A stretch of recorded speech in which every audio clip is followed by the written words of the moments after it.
Chapter 1355. Second Grandpa was stunned.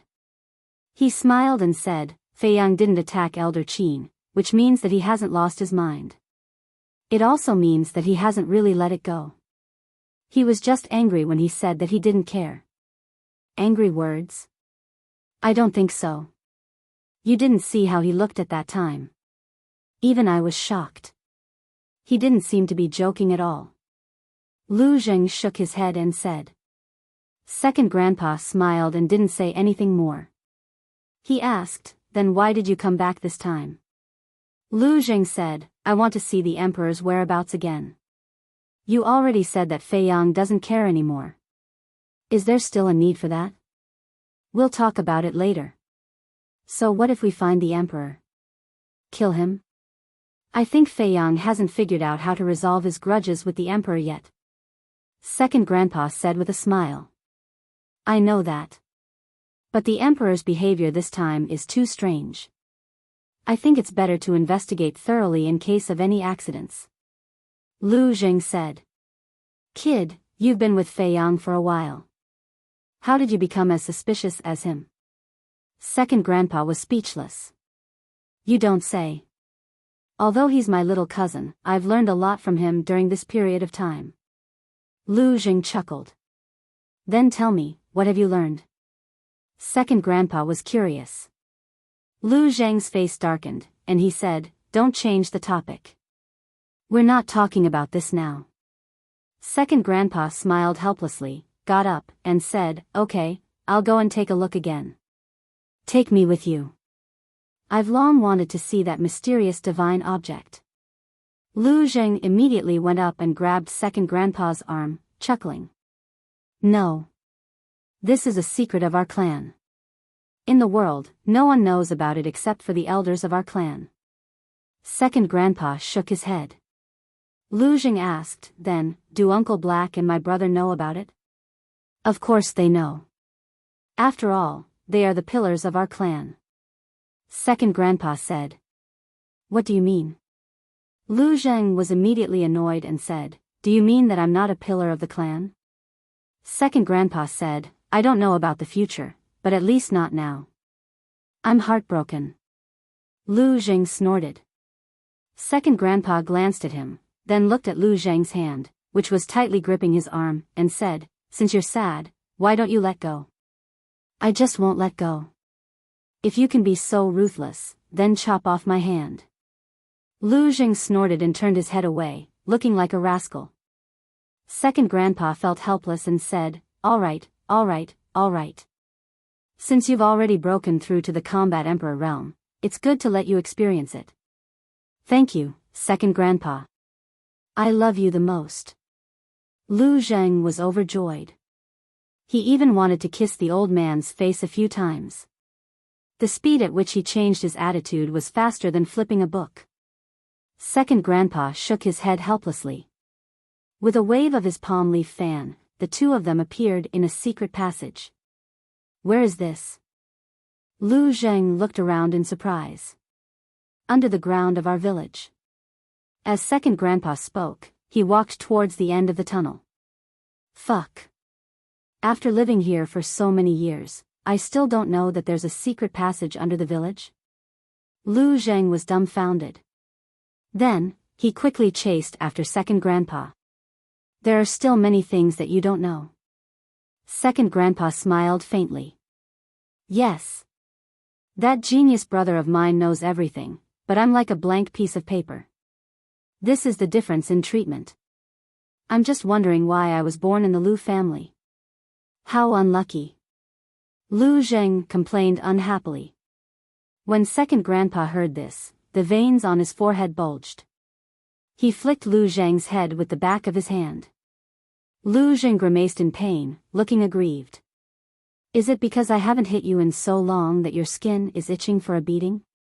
Second Grandpa glared at him and continued walking forward. Biased. Lu Zheng groaned. His face was full of displeasure. After walking for a while, flames suddenly appeared in front of them. Lu Zheng looked at the light curiously and forgot about the pain in his head. He couldn't help but quicken his pace. Soon, he saw that the light came from a grotto. This is it. Second Grandpa stopped in front of the grotto and pointed down. Lu Zheng looked down. The grotto was round and bottomless. Its diameter was more than 100 feet. It was like a dark bottomless pit, exuding a mysterious aura. In the middle of the grotto, dozens of meters below, there was a fiery red mirror floating in the air. The mirror was oval in shape and was the size of 2 grown men's palms. It flickered with divine light, making the grotto as bright as day. The frame of the mirror was made of a kind of crimson divine iron. 2 fire phoenixes were carved on it. The power of a divine beast could be felt from afar. What's that? Lu Zheng was surprised. The sky mirror. Second Grandpa looked at the divine mirror. His eyes, which had always been calm and tranquil, were now filled with dazzling divine light. The sky mirror? Lu Zheng was slightly taken aback. He murmured, "The name sounds quite impressive. I wonder if it's really that powerful?" Second Grandpa snorted. The sky mirror can see through the laws of heaven and earth and peek at the source of all things. It is the most precious treasure in the world. Its power is not something a young boy like you can imagine. Really? Lu Zheng was in disbelief. Nonsense. Do I look like a liar? Second Grandpa looked at him angrily. Lu Zheng smiled. Phew. Second Grandpa let out a long breath and calmed down. He said, "Please come out of seclusion and revive the sky mirror again." His voice reached the bottom of the grotto, echoing deafeningly. There are people down there? Lu Zheng was surprised. Second Grandpa, we just revived the sky mirror not long ago. Now you want us to revive it again. Are you going to kill us? A dissatisfied voice sounded from below the grotto. Then 10 figures rushed up and landed beside the sky mirror. These 10 people were old and young, male and female, but they did not have any aura. If they were not standing in the void, one would think that they were mortals. Ah! Lu Zheng looked at the 10 people in surprise and said, "Second Grandpa, who are they? Why do they all look so unfamiliar? Are they the old monsters of our Lu family who have died?" Old monsters? The 10 people were stunned. They turned to look at Lu Zheng. Their faces were dark, and the veins on their foreheads were bulging. Second Grandpa was also amused. One had to know. Even he did not dare to be too presumptuous with these 10 people in front of him. But this little bastard actually called them old monsters in front of these people? Newborn calves are really not afraid of tigers. Bang! There was no suspense. Lu Zheng was hit again and cried out in pain. Second Grandpa said with a dark face, "What old monsters? Don't you have any manners? Call him ancestor. They are indeed those old monsters. I thought they were all dead. It turns out that they are all alive and well." Lu Zheng pursed his lips, looked at the 10 people, and bowed. "Greetings, ancestor." Only then did the 10 people's expressions ease up. But suddenly, Lu Zheng rushed in front of them, licked his face, and said with a smile, "Ancestor, this is the first time we meet. Do you have any greeting gifts?" "I am not greedy. 7 or 8 divine artifacts will be enough." The 10 people's faces also darkened. How could the Lu family have such a descendant? 7 or 8 divine artifacts? How dare he say that? A white-haired old man, the corner of his mouth twitched violently, looked up at Second Grandpa, and said, "Second Grandpa, is he the little guy called Lu Zheng that you often talk about?" "That's him." Second Grandpa coughed and nodded. "That's not right. Didn't you say that this kid is very sensible? Why does it look like that now?" The old man in white frowned. "This, ahem. Maybe he was too excited to see you and couldn't control himself." Second Grandpa said, looking very unnatural. "Is that so?" The old man in white looked at him playfully. "This, Second Grandpa felt more and more guilty. He hurriedly changed the topic and said, "Let's hurry up and activate the Taoist mirror to find the whereabouts of the Emperor." The old man in white looked at Second Grandpa meaningfully, waved his old hand gently, and Lu Zheng immediately flew towards Second Grandpa uncontrollably. "Let's begin." The old man in white looked at the other 9 people. Everyone nodded and immediately spread out, forming a circle around the Taoist mirror. Then, the 10 people looked at each other and nodded at the same time. Boom! 10 terrifying divine auras immediately rushed out of the 10 people's bodies. Then, the 10 people raised their arms and pointed their index fingers at the Taoist mirror. The power of the fake gods suddenly emerged from their fingertips and rushed toward the Taoist mirror like a tide. Damn, there are 10 fake gods. I always thought that the Lu family only has a few fake gods on the surface. Sensing the amazing divine aura, Lu Zheng was stunned. Second Grandpa said in a low voice, "I just said that there are a lot of things about the Lu family that you don't know." Lu Zheng glanced at Second Grandpa and suddenly smiled mischievously. "Second Grandpa, is what the old man said true?" Second Grandpa was a little annoyed and said expressionlessly, "What do you mean true? I don't understand." "Stop pretending. That old man clearly said that you said that I was very sensible in front of them. Second Grandpa, in fact, you still feel sorry for me in your heart, right?" Lu Zheng laughed. "Yes. I do feel sorry for you, but who told you to be so disappointing? Do you know why I said that to them?" Second Grandpa said angrily. "Why?" Lu Zheng was curious. "Because they have the divine arts in their hands. This old man is saying this to leave a good impression on you in their hearts. But you revealed your true nature as soon as you saw them and even called them old monsters. You're really bold. Now, I'm afraid that they are very disappointed in you." Second Grandpa looked at him as if he had expected better from him. "Oh, why didn't you say such a good thing earlier?" When Lu Zheng heard this, it was too late for regrets. Second Grandpa rolled his eyes and said, "Your eldest brother is not like you. When he first came to meet them, he was very mature and steady. At that time, they gave him a divine art. Obviously." Second Grandpa was deliberately provoking him. "Oh my God. My divine art." When Lu Zheng heard that, his intestines turned green with regret and he cried out in sorrow. Second Grandpa gloated and said to himself, "But don't be sad. They are not unreasonable people. As long as you perform well in the future, you will have a chance." "Really?" Lu Zheng was surprised and doubtful. "Yes." Second Grandpa nodded. "Okay. I will perform well and strive to get the divine art." Lu Zheng clenched his hands and nodded heavily. What a joke. Who didn't want a divine art? For the divine art, not to mention performing well, even if he had to carry the shoes of those 10 old monsters, it didn't matter. Chapter 1356. Buzz. The Taoist mirror kept buzzing, and the divine light became more and more dazzling. The 2 fire phoenixes on the mirror frame also seemed to come alive. They circled around the Taoist mirror, flying and emitting divine power. "Amazing," Lu Zheng muttered.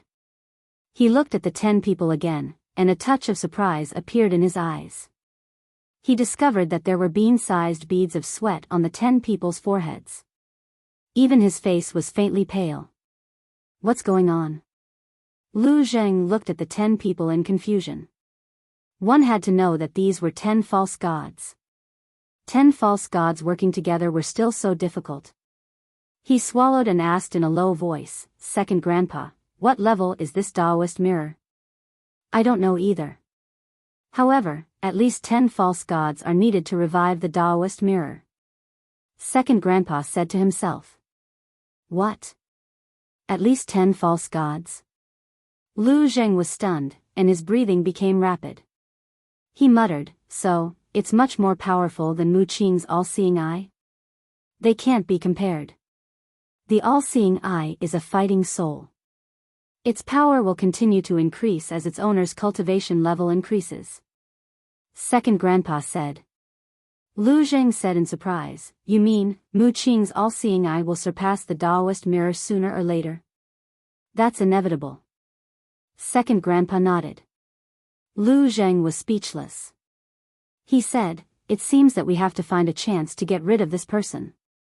If there's a chance, it's best to get rid of him. Otherwise, this person will become our biggest enemy in the future. However, it won't be easy for him to surpass the Taoist mirror.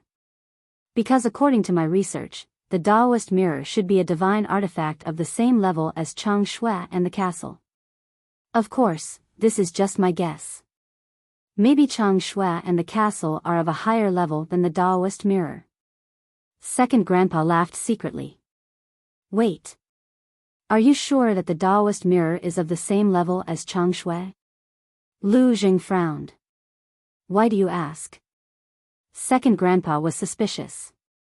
Last time in Wang Yangfeng's village, in order to kill the state preceptor, my younger cousin lent Chang Shui to Ren Duxing. At that time, Ren Duxing revived Chang Shui with just a wisp of his divine consciousness. But now, the sky-stealing mirror needs 10 fake gods to be revived. Why does it seem like Chang Shui's level is lower than the sky-stealing mirror? Lu Zheng was doubtful. Are you sure that Ren Duxing has fully recovered? Second Grandpa chuckled. What do you mean? Lu Zheng was stunned. Chang Shui is not as simple as you think. When Ren Duxing revived Chang Shui, he probably didn't even have 1/10 of its power. Although this old man doesn't know exactly how strong Chang Shui is, this old man can determine that if he fully recovers, he should be able to destroy half of the Great Qin Empire, or perhaps even stronger. Second Grandpa said. What? Lu Zheng was dumbfounded and asked, can't the sky-stealing mirror do the same? No. Although the sky-stealing mirror can spy on everything, it's not very lethal. It's considered an auxiliary divine object. Of course, it's not without any lethality.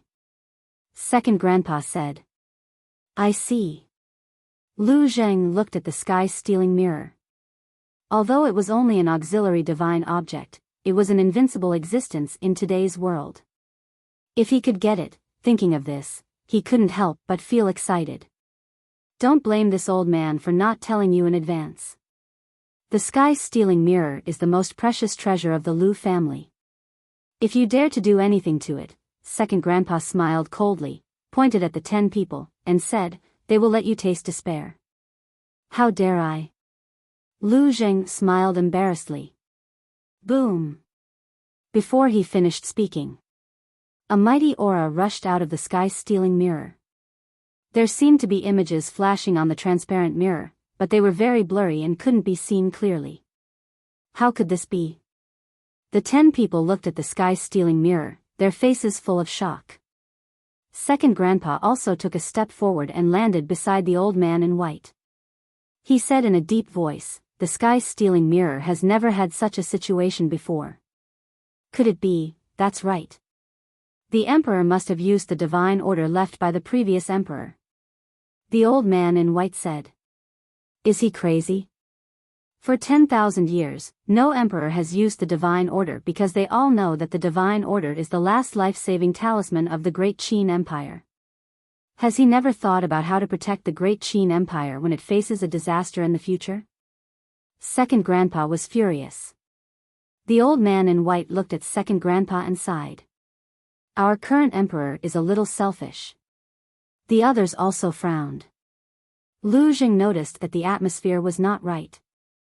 He looked at the sky-stealing mirror and flew to Second Grandpa's side. He frowned and said, Second Grandpa, what's going on? It's a long story. In short, whether it's the sky-stealing mirror or the all-seeing eye, they can't find the emperor anymore. Second Grandpa said helplessly. This, Lu Zheng's face stiffened. Second Grandpa said, go and tell Feiyang not to force himself too much. Follow his heart.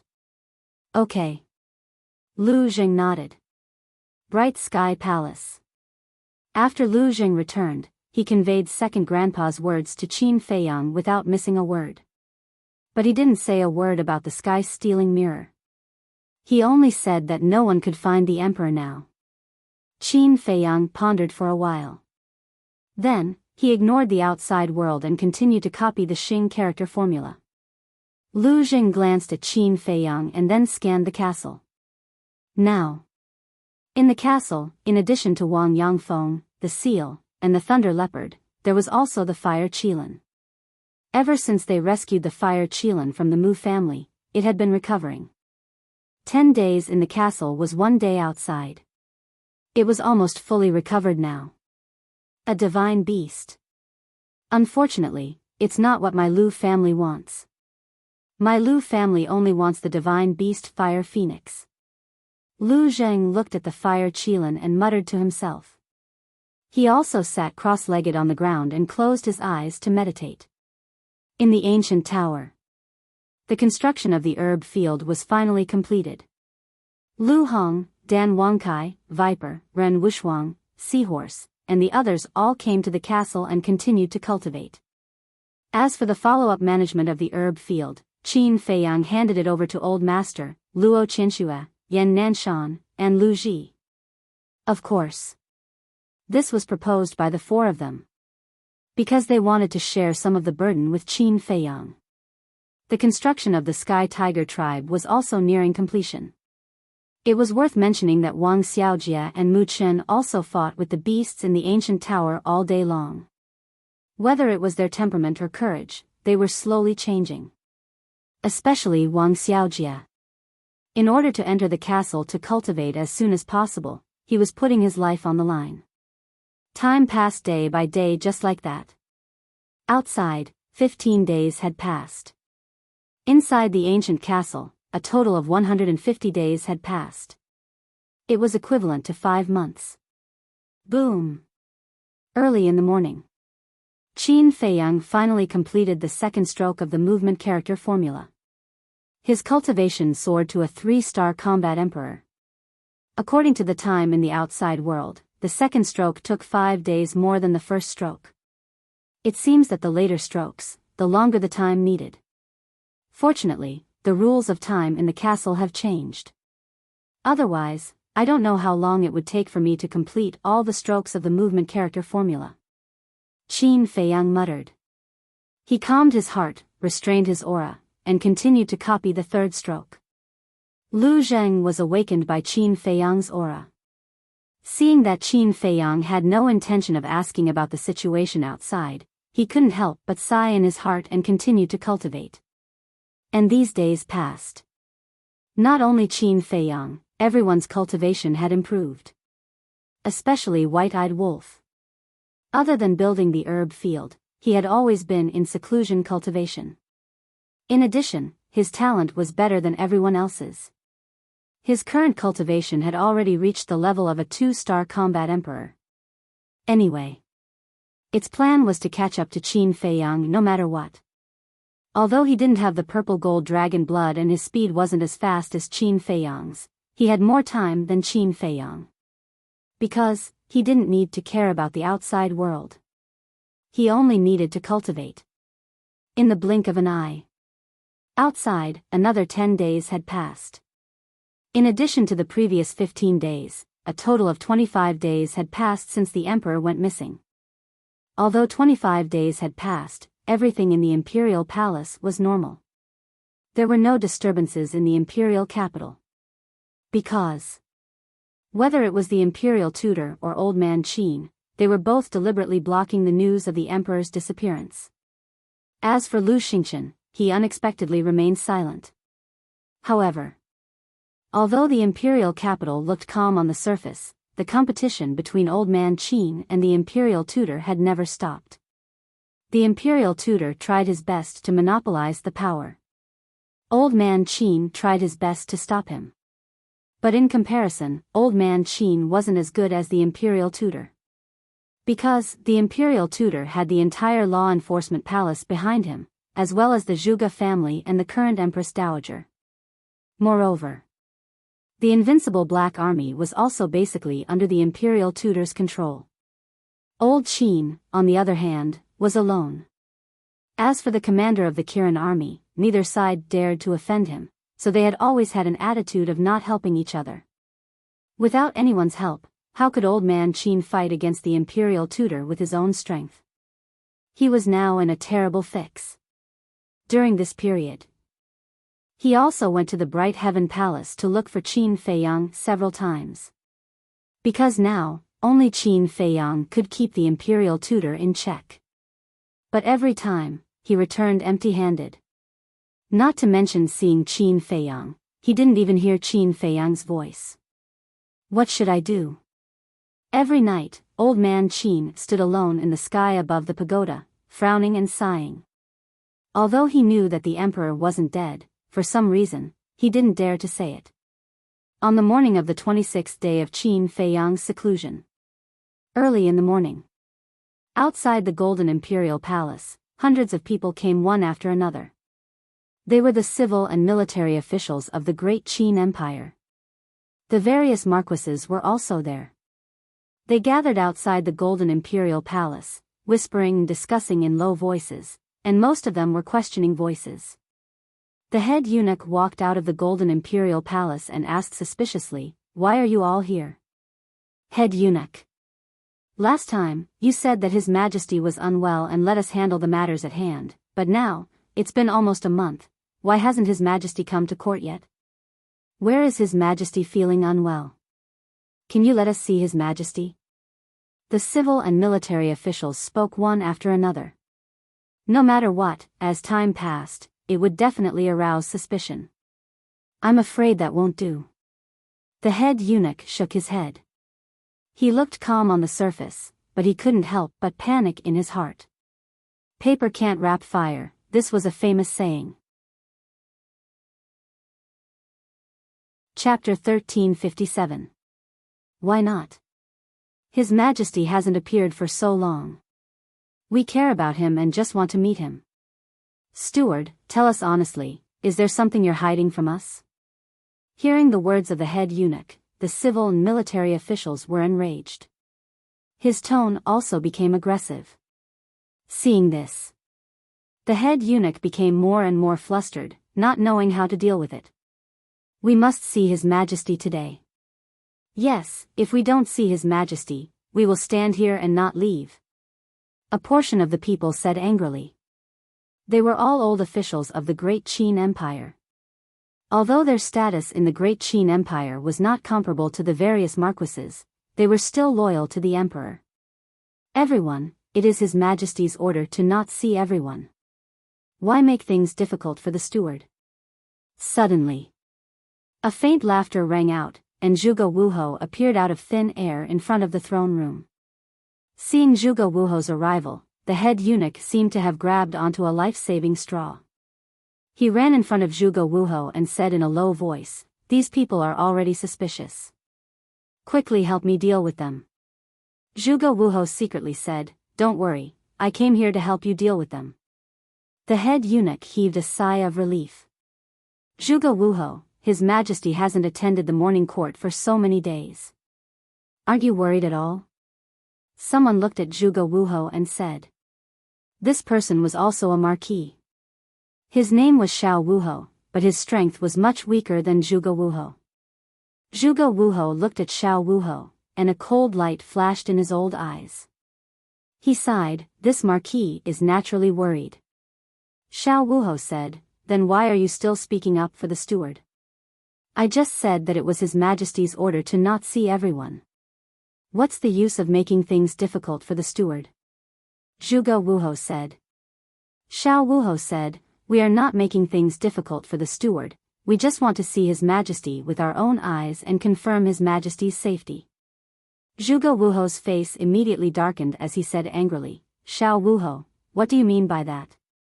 Could it be that there is someone in the imperial palace who dares to plot against His Majesty? Xiao Wuho's expression changed, and he hurriedly said, that's not what I meant. Then what do you mean? Zhuge Wuho's eyes darkened. Seeing that Zhuge Wuho's aura was becoming more and more oppressive, Xiao Wuho's eyes were also filled with anger as he said, what? Is it wrong for me to be concerned about His Majesty? That's right. But please, don't talk nonsense. It will cause panic. After all, you are also a martial marquis. Don't be so reckless, lest others misunderstand that you, Marquis Xiao, have ulterior motives. Zhuge Wuho said. Ulterior motives? This marquis only wanted to see his majesty, yet you're obstructing me in every way possible. If there's anyone with ulterior motives, it's you. Marquis Xiao shouted. Marquis Xiao, please pay attention to your words. Zhuge Wuho was furious. Just as the two of them were about to explode in anger, a figure descended from the sky above the throne room. He was wearing a dragon robe and a dragon crown on his head. His entire body was exuding an extremely majestic aura. Who else could it be but the emperor? Your Majesty. The head eunuch was overjoyed. He quickly flew to the front of the emperor and bowed. Your Majesty. Greetings, Your Majesty. The officials below also knelt and kowtowed, including Marquis Zhuge. However, in Marquis Zhuge's heart, he was extremely bewildered. Wasn't the emperor already killed? Why did he suddenly come back? And from the looks of it, there was no trace of injury. All of you, rise. The emperor swept his gaze across the crowd of officials, and an inexplicable light flashed in his eyes. He then entered the throne room and sat on the dragon throne right above. The civil and military officials also entered the throne room one after another, neatly lining up on both sides of the hall below. Your Majesty, I heard that you were unwell. Are you better now? Marquis Xiao took a step forward and asked with concern. I'm fine now. Thank you for your concern, Marquis Xiao. The emperor said with a faint smile. Marquis Xiao heaved a sigh of relief and said respectfully, Your Majesty's words are too serious. Caring for Your Majesty is your subjects' duty and responsibility. The emperor nodded and waved his hand. Marquis Xiao bowed and consciously retreated to his original position. Another minister walked out from the crowd and stood in the middle of the hall. He bowed and said, Your Majesty, there have been a lot of official matters piled up these days. This old minister, but before he could finish, the emperor waved his hand and said, We'll talk about official matters later. Leave first, I have something to announce. Yes. The minister was slightly taken aback, respectfully responded, and then retreated into the crowd. The emperor glanced at the civil and military officials. The civil and military officials also looked at the emperor suspiciously. For a moment, the throne room fell into a dead silence. A moment later, the emperor finally broke the silence and said with a smile, The matter that I want to announce is a great thing for my great Qin Empire. What good thing?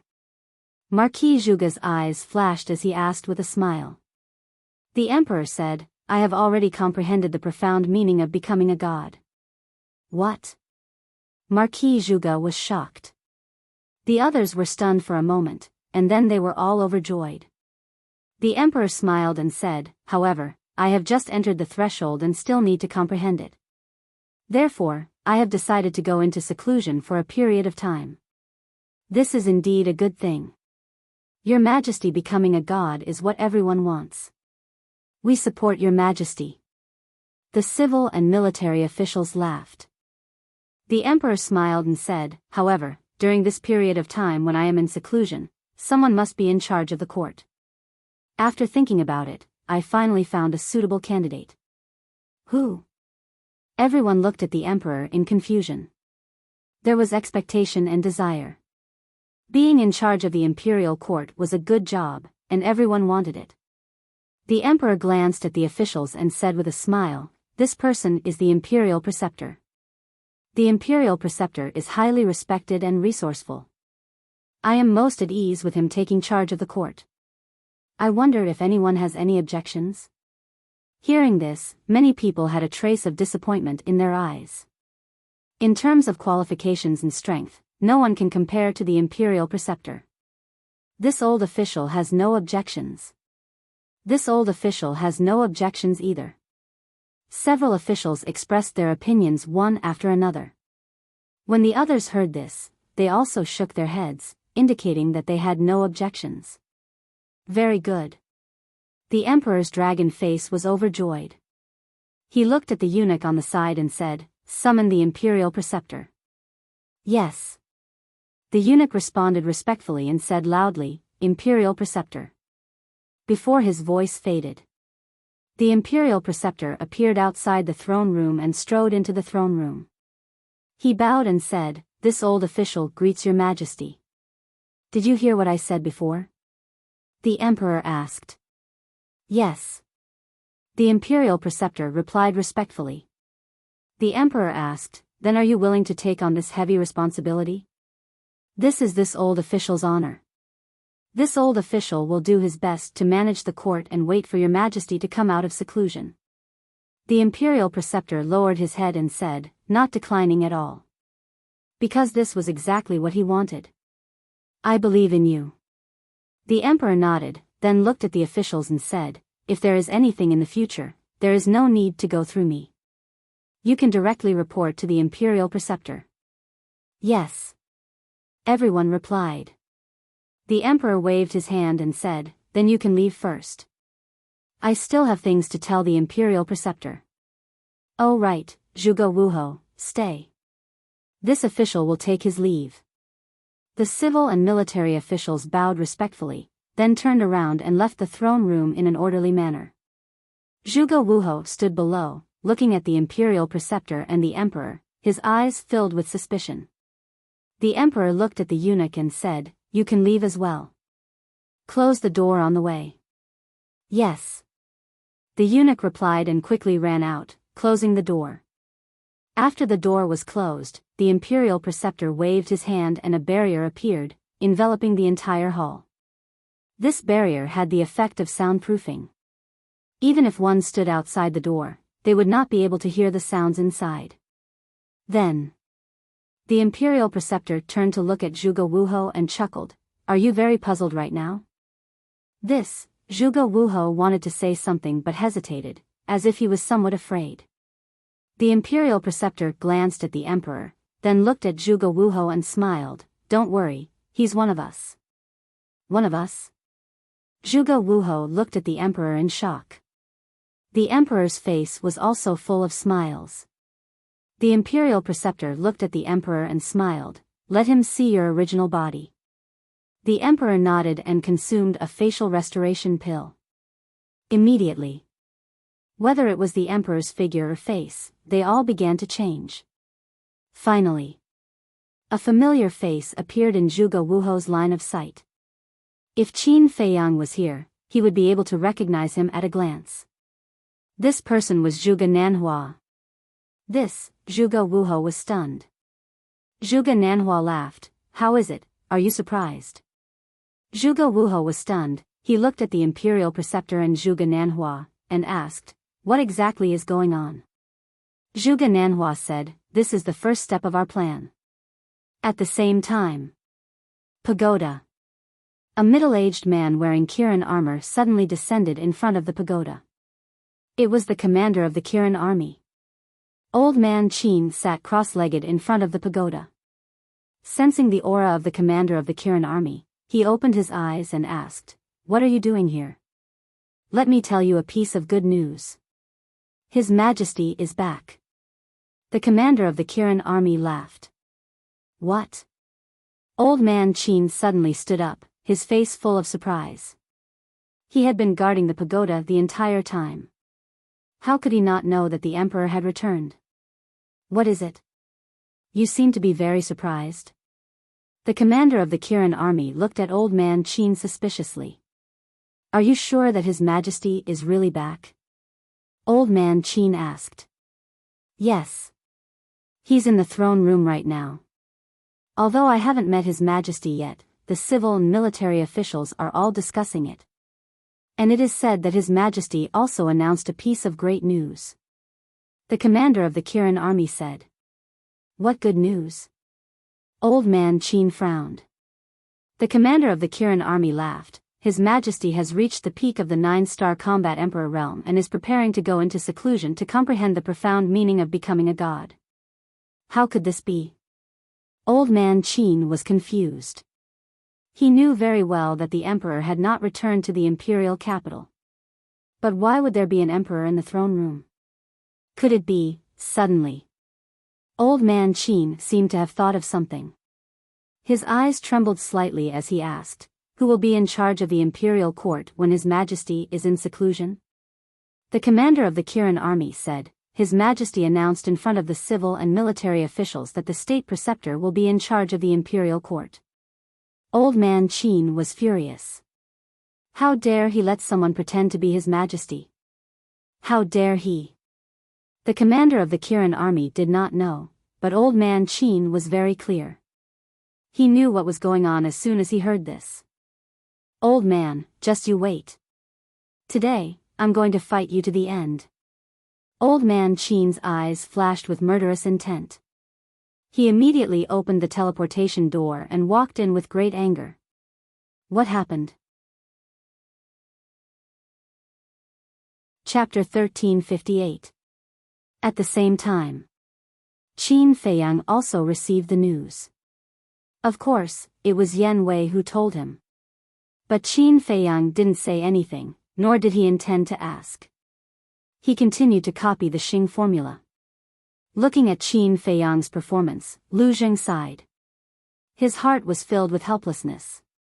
It seemed that this time, this little cousin of hers had already steeled his heart to not care. Outside the throne room, the civil and military officials had already left, leaving only the eunuch outside the door. Shua! Suddenly, old man Qin and the commander of the Kirin army arrived. The eunuch was about to scold him, but when he saw old man Qin, he immediately bowed and said, "Greetings, old man Qin.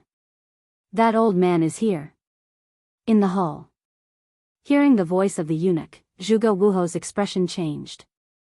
The soundproof barrier set up by the imperial tutor was to prevent others from eavesdropping on their discussion. Therefore, they could clearly hear the sounds coming from outside. "Don't panic." The imperial tutor waved his hand, dispelled the barrier, and nodded to Zhuge Nanhua. Zhuge Nanhua understood and immediately took an illusory form pill, turning into the appearance of the emperor. Outside, old man Qin glanced at the eunuch, walked to the door, and kicked it open. When he saw the emperor sitting on the dragon throne, his eyes were filled with killing intent. At the same time, seeing old man Qin's anger, the eunuch was about to stop him. Scram! Old man Qin suddenly shouted angrily, and a wisp of divine might rushed over. The eunuch quivered and quickly turned around to run. What is going on? Seeing this scene, the commander of the Kirin army behind old man Qin became more and more surprised. Old man Qin stepped into the throne room. The commander of the Kirin army also prepared to follow in. But the imperial tutor waved his hand, and the door closed with a bang, directly blocking the commander of the Kirin army outside.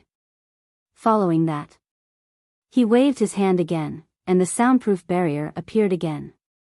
What's wrong? Are you afraid that others will know? Old man Qin sneered. The imperial preceptor smiled faintly and said, "What is there to feel guilty about?" Old man Qin sneered as he looked at Zhuge Nanhua, who was sitting on top. His entire body emitted a monstrous aura. "You think you can sit in this seat? Get out." In a flash, old man Qin appeared in front of Zhuge Nanhua and slapped him across the face. Ah! With a blood-curdling scream, Zhuge Nanhua was sent flying and crashed into a stone pillar. Blood spurted out from his mouth. The imperial tutor and Zhuge Wuho were shocked. The next moment, the two of them ran to Zhuge Nanhua's side. Zhuge Wuho supported Zhuge Nanhua. The imperial preceptor glared at old man Qin and shouted, "Old thing, have you eaten the guts of a leopard? How dare you slap His Majesty? Your Majesty." Old man Qin's hair stood up in anger as he said, "The one who ate the guts of a leopard is you. You actually dared to let someone impersonate His Majesty. How should you be punished?" The imperial preceptor's heart skipped a beat. He frowned and said, "What did you say? What do you mean by impersonating His Majesty? Still playing dumb?" Old man Qin sneered, took out a facial restoration pill, threw it at Zhuge Nanhua's feet and said, "Whether it is an impersonation or not, you will know after consuming this facial restoration pill." Zhuge Nanhua looked at the facial restoration pill and looked at the imperial preceptor in panic. Zhuge Wuho's face was also filled with fear. How could old man Qin be so sure that the emperor was an impersonation? One had to know. The emperor had been killed and his life and death were unknown. Now, no one knew where he was. However, the moment old man Qin entered the room, he immediately concluded that the emperor in front of him was an impersonator. This was too strange. Could it be, suddenly? The imperial preceptor, Zhuge Wuho, and Zhuge Nanhua's eyes trembled at the same time. Could it be that old man Qin knew where the real emperor was? What are you waiting for? Quickly consume the facial restoration pill. True gold is not afraid of fire. If you are really His Majesty, this old man is willing to die for my previous recklessness. Old man Qin shouted.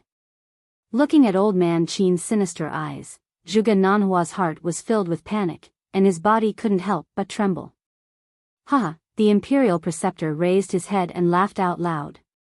Old man Qin's gaze turned and landed on the imperial preceptor. His old eyes were filled with bone-piercing killing intent. The imperial preceptor stopped laughing and looked at old man Qin. Since you have been discovered, then there is no need to hide anymore. Consume the facial restoration pill. Zhuge Nanhua nodded, grabbed the facial restoration pill and threw it into his mouth. Very quickly, his true appearance was restored. Seeing this, old man Qin clenched his fists and said coldly, "You guys are really daring." Wrong. The one who is daring is you, because you are the one who kidnapped the emperor.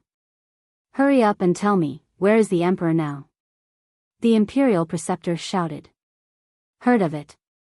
Old man Qin's body stiffened as he cursed in his heart. In a moment of anger, he had actually overlooked this point. Without even asking, he directly attacked Zhuge Nanhua. Wouldn't this expose the fact that he knew the whereabouts of the emperor? No. He couldn't admit it. Old man Qin muttered to himself, looked at the imperial preceptor, and sneered. After being together for so many years, this old man only realized now that you are actually such a shameless person. What do you mean? The imperial preceptor raised his eyebrows. You let Zhuge Nanhua impersonate His Majesty, but in the end, this old man saw through it and wanted to bite back, saying that this old man kidnapped His Majesty and wanted to kill this old man. How can your heart be so vicious? Old man Qin shouted angrily. A bunch of nonsense. The imperial preceptor also glared at him. Don't talk nonsense. Impersonating His Majesty will lead to the extermination of 9 generations. Immediately bring Zhuge Nanhua and Zhuge Wuho, follow this old man to the back mountain of the imperial palace, and wait for Emperor Hong to deal with them. Old man Qin said. Emperor Hong. Hearing this name, Zhuge Nanhua and Zhuge Wuho's bodies and minds trembled, and their eyes were filled with despair. Emperor Hong, the imperial preceptor muttered. But suddenly, the imperial preceptor smiled playfully, looked at Yiglao, and mocked, exterminate 9 generations? Don't be so naive, I'll tell you the truth, this imperial preceptor has already obtained the permission of Emperor Hong to do this. What? Old man Qin's body stiffened, and he said in shock and anger, how is that possible? Obtain the permission of Emperor Hong? Zhuge Wuho and Zhuge Wuho were also stunned, and then hurriedly looked at the imperial preceptor, and asked, is this true? The imperial preceptor nodded. The two of them were overjoyed, and their suspended hearts were finally put down. The imperial preceptor glanced at Zhuge Wuho and Zhuge Wuho, then looked at the imperial preceptor and said in a deep voice, Emperor Hong definitely wouldn't allow you to do such a thing. How can you prove it? Do you want to prove it? This imperial preceptor will give it to you. The imperial preceptor smiled contemptuously, and a golden light flew out from his chi, landing in front of old man Qin. It was a piece of golden paper, as if it was cast from gold, flickering with divine light. On it, there was only one big word. Hong. But this word, like iron hooks and silver strokes, carried a great majesty, directly pressing down on old man Qin's heart. The imperial preceptor sneered, "You also recognize Emperor Hong's words, so confirm it properly and see if it was written by Emperor Hong himself, so as to avoid slandering this imperial preceptor again."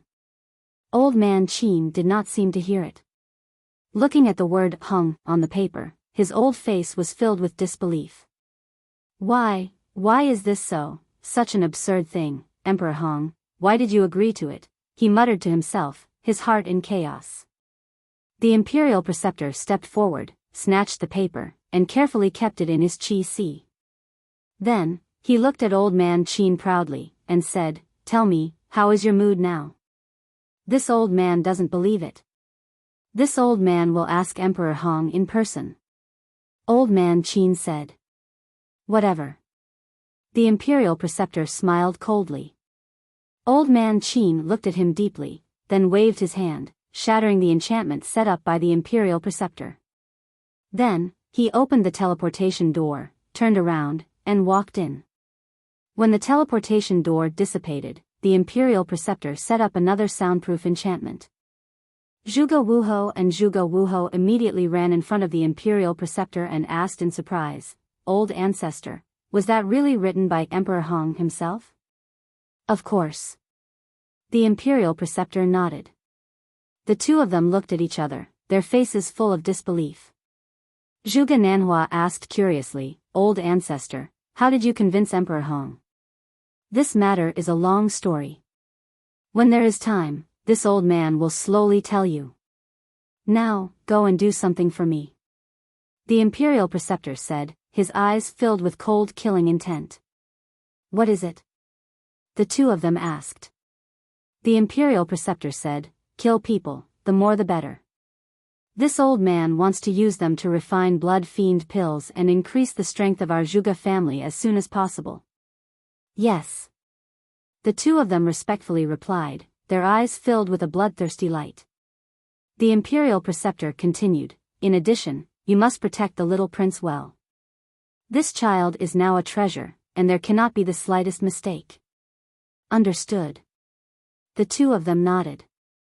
"Also, as long as the emperor's corpse is not found, this old man's heart will not be at ease. You must find his corpse as soon as possible." The imperial preceptor said. "The great Qin Empire is so big, how do we find it?" The two of them frowned. "Pay attention to old man Qin. This old man has a feeling that he knows the whereabouts of the emperor. This damned old thing, always going against this old man. When this old man ascends to the throne, the first thing I will do is kill him." The imperial preceptor coldly snorted, his killing intent bone-chilling. "Then what if the emperor is not dead?" Zhuge Wuho said. The imperial preceptor did not hesitate and laughed sinisterly. "It was not easy to take this first step. This old man does not want to turn back, so the emperor must die." Zhuge Wuho and Zhuge Wuho looked at each other, bowed to the imperial preceptor, and turned to walk in front of the barrier. The imperial preceptor waved his hand, and a door of light appeared on the barrier. The two of them walked out of the door of light, opened the teleportation door, and left together. The imperial preceptor waved his hand again, and the door of light quickly closed.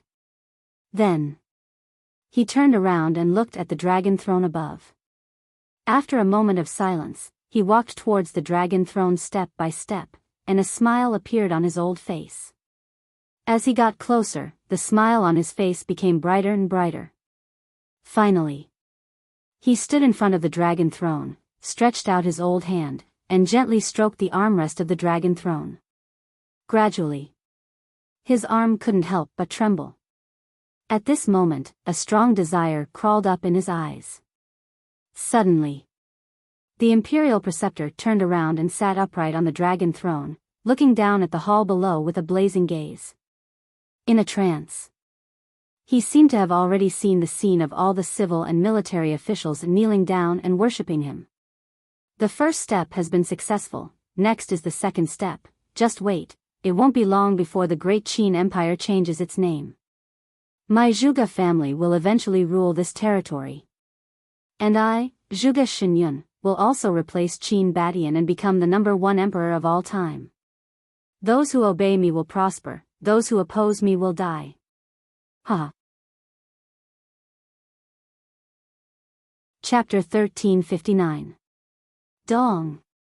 Suddenly, there was a knock on the door. The imperial tutor raised his eyebrows and his eyes flashed coldly. He stood up from the dragon throne and walked into the hall. He removed the soundproof barrier and said, "Come in." The door was pushed open. The commander of the Kirin army stood outside the door and scanned the hall suspiciously. "What's the matter, Commander?" The imperial tutor smiled.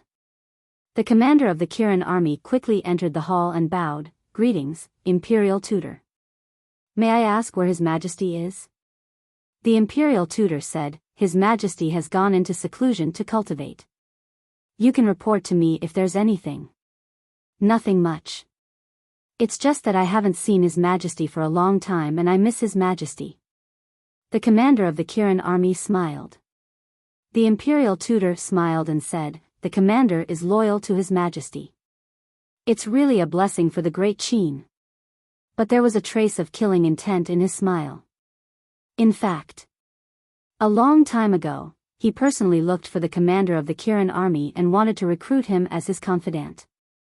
After all, the commander of the Kirin army controlled the entire Kirin army. If he could recruit the commander of the Kirin army and the invincible Black Army, then the entire imperial palace would be under his control. But the commander of the Kirin army was too loyal to the emperor. No matter what conditions he offered, he would not agree. If he couldn't recruit him, then he could only eliminate him. But in the past, it was inconvenient for him to do it because the emperor was there. But now, he could do whatever he wanted and no one could stop him. "If there's nothing else, I'll take my leave." The commander of the Kirin army looked at the imperial tutor. His eyes flashed slightly and he cupped his hands. After that, he turned and walked out without waiting for the imperial tutor's response. He was so eager to leave, not because he saw the killing intent in the imperial tutor's eyes, but because he felt uncomfortable being alone with the imperial tutor. "Wait." The imperial tutor looked at the back of the commander of the Kirin army and suddenly said. The commander of the Kirin army froze. He looked back at the imperial tutor and asked, "Do you have any other orders? Do you remember what I told you before? Now, I'll give you another chance. As long as you follow me, I'll let you enjoy endless glory and wealth." The imperial advisor said. "My lord. This is the throne room. Isn't it inappropriate to talk about this in the throne room?" The Kirin army commander narrowed his eyes and asked cautiously. "Huh," the imperial preceptor laughed and shook his head. "You're too naive. Since you can't be used by me, then I can only." The Kirin army's commander felt a strong sense of uneasiness before the Grand Master could finish his words. Without any hesitation, he turned and rushed out of the door. "You want to leave?" The Grand Master's face was full of sarcasm. His divine power was like a waterfall, directly imprisoning the commander of the Kirin army in the void. "Imperial tutor. This is the imperial palace. What do you want to do?" The commander of the Kirin army shouted. "Since you won't obey, then this imperial preceptor can only kill you to prevent you from becoming an obstacle to this imperial preceptor in the future." The imperial preceptor's eyes were brimming with undisguised killing intent. He had heard of it. The commander of the Kirin army's heart sank. The imperial preceptor raised the corner of his mouth and raised his arm. The false god power surged at the tip of his index finger. Feeling the terrifying killing intent, the commander of the Kirin army felt a chill down his spine. He couldn't help but feel despair. He shouted, "I surrender." "That's more like it. This imperial preceptor likes people like you who can adapt to the situation." The imperial preceptor laughed proudly and formed a seal with both hands. The blood-soul technique was formed. Blood-soul technique. The commander of the Kirin army's expression changed. Although the blood-soul technique was a secret technique, he knew a thing or two about it. Whoosh! The mark formed by the blood-soul technique entered the body of the commander of the Kirin army. Ah! The commander of the Kirin army screamed in pain. The Imperial Preceptor looked at the commander of the Kirin army with a smile on his face. Currently, he controlled the Tribunal Council and the Invincible Black Army. Now that he had the Kirin army, the Great Qin Empire was basically in his pocket. But just as the Imperial Preceptor was feeling complacent, a sudden change occurred. The Imperial Preceptor's body shook violently as he spat out a mouthful of blood. The majesty that imprisoned the commander of the Kirin army also dissipated in an instant. The commander of the Kirin army flew into the air without hesitation and fled in panic. But in his heart, he was extremely surprised. What was going on? He clearly felt that he was about to be controlled by the Imperial Preceptor's blood-soul technique, but a mysterious force suddenly appeared in his mind and instantly destroyed the Imperial Preceptor's blood-soul technique. How is this possible? In the throne room, the Imperial Preceptor's face was filled with disbelief. Wait. This situation is exactly the same as when I controlled Lei Bao. Could it be related to Qin Feiyang again? Damn little bastard, you dare to ruin this Imperial Preceptor's plans again and again. This Imperial Preceptor will not let you off. The Imperial Preceptor roared in his heart. He then flew out of the hall and stood in the air above the throne room, scanning the surroundings. Soon, he found the commander of the Kirin army. He suddenly found that the commander of the Kirin army was heading in the direction of the Bright Sky Palace. To the Bright Sky Palace? Could it be that the commander of the Kirin army has already surrendered to Qin Feiyang? The Imperial Preceptor raised his eyebrows and did not pursue. Because once he left the throne room, he would not dare to attack the commander of the Kirin army again. After all, the commander of the Kirin army held great power and had an important position in the imperial capital. If he were to be killed in public, it would arouse criticism from others. Most importantly, it would attract the attention of those old monsters in the back mountain of the imperial palace. This was not a good thing for the Imperial Preceptor. Of course, he was not worried that the commander of the Kirin army would spread the news. Because the commander of the Kirin army knew his methods. He also knew that even if he spread the news, not many people would believe him. Qin Feiyang, open the door. I have something to see you. Bright Sky Palace. The commander of the Kirin army panted as he landed in front of the palace and knocked hard on the door. Qin Feiyang heard it from inside the castle, but he turned a deaf ear. Bang! The commander of the Kirin army was burning with anxiety. He opened the door with a palm, only to see that it was empty inside. He ran into the main hall and closed the door, shouting, I know you are in the castle. Come out quickly. I really have something important to tell you. However, inside the main hall, there was still a dead silence except for the commander of the Kirin army's roar. Back mountain of the Imperial Palace. At a certain mountain stream, there was a dense fog and a cold wind blew. It seemed unfathomable. An old man with white hair walked out of the fog. It was old Qin. But at this moment, he staggered and his eyes were lifeless. His two arms hung weakly as if he had lost his soul. What should I do? He muttered to himself, his old face full of helplessness. He continued to walk like a walking corpse. Unknowingly, he left the back mountain and entered the Imperial Palace. Unknowingly, he came to the front of the Bright Sky Palace. Qin Feiyang has already left. What is this old man doing here? The sins of heaven can be forgiven, but the sins brought on by oneself are the hardest to bear. The situation today is all caused by this old man. If this old man was not careless and let His Majesty use the divine order from the beginning, how could things be like today? Old Qin shook his head and laughed at himself. He was ready to leave. Qin Feiyang, please, come out and see me, okay? Suddenly, the voice of the commander of the Kirin army came from the Bright Sky Palace. N? Old Qin was slightly stunned and turned to look at the closed door.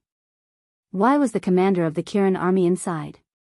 Old Qin walked to the door with doubts and pushed it open.